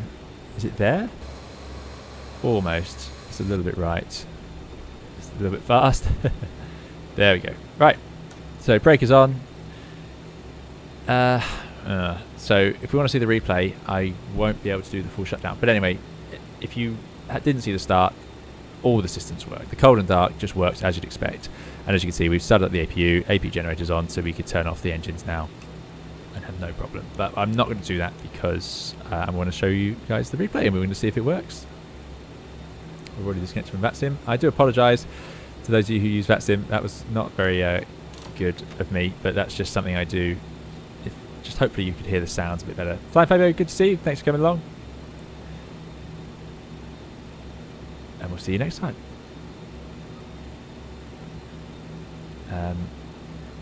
Yeah, Streamlabs has collapsed. Oh well, no problem. Is this plane comparable to 732 in difficulty? Is this British Airways 747? It's yeah, I don't know. It's similar. It's got a lot of systems. Some things are more automated, some things are less automated, I suppose. Let me just rewind the time a little bit for that sunset arrival. So what I want to see is the replay. So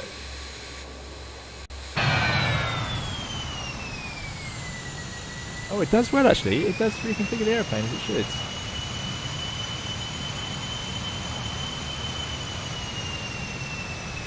So we're a little bit high coming over the threshold, just a little bit, with a little bit of extra speed, and that does add up. So let's see. I don't think it's going to deploy the speed brake like I did. Cam says no auto deployment. There you go. Oh, it does. So that's what I did. I deployed the speed brake into the flare. Then we went up a bit. There it was. And there's no auto brake either. So manual brakes as well. So I held the nose up a little bit too long.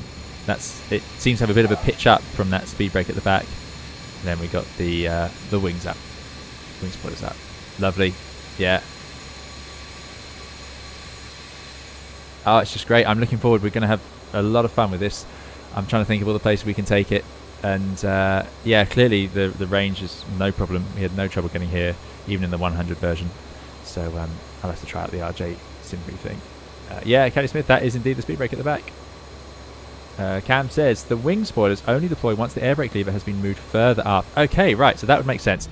So what I did was, let me just pause the replay. On approach, sorry, as we crossed the threshold, I set it there, and all I did was I put the full speed brake, and then, but in flight it only goes to there, and then after landing you have to sort of jiggle it a bit further. Makes sense. Very cool. All model as you'd expect.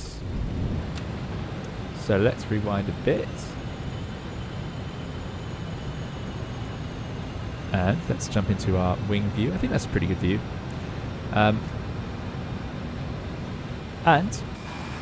there we go. So I hope you've enjoyed the. Oh, let's go. That'd be great. I hope you've enjoyed this preview. Like I say, this is a work in progress. JustFlight have been very kind to send it over for a preview at this stage, and it's so good already.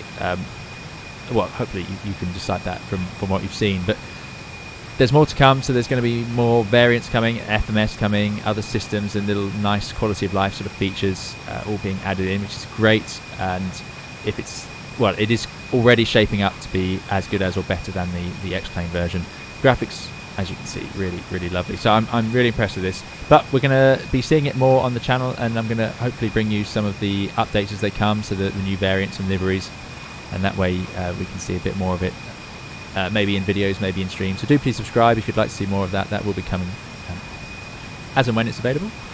But yeah, work in progress. So if there's something you saw today you're not happy about, don't panic. It's all being worked on at quite an impressive rate. So all I'm going to say now then is, yeah, more videos to come. I've got one pretty much ready to go, and now it sounds like I need to have a look at the A320next's VNAV function, so that's going to be my next job. But yeah, it's been an absolute pleasure as always. Thank you again to JustFlight. Really enjoyed having a go with this today, and like I say, we'll see it again soon. But thank you all for coming along, taking the time to chat, and very kindly donate to those of you who did, and also of course just watch along if you've just been watching. Really appreciate it. It's great to have you all here, and we will see you again in another live stream video soon. Thank you of course to the moderators for taking the time to come and moderate for us as well. Really appreciate it. Thank you. We're going to play the outro music and have a bit of a nice sunset view. Bye bye.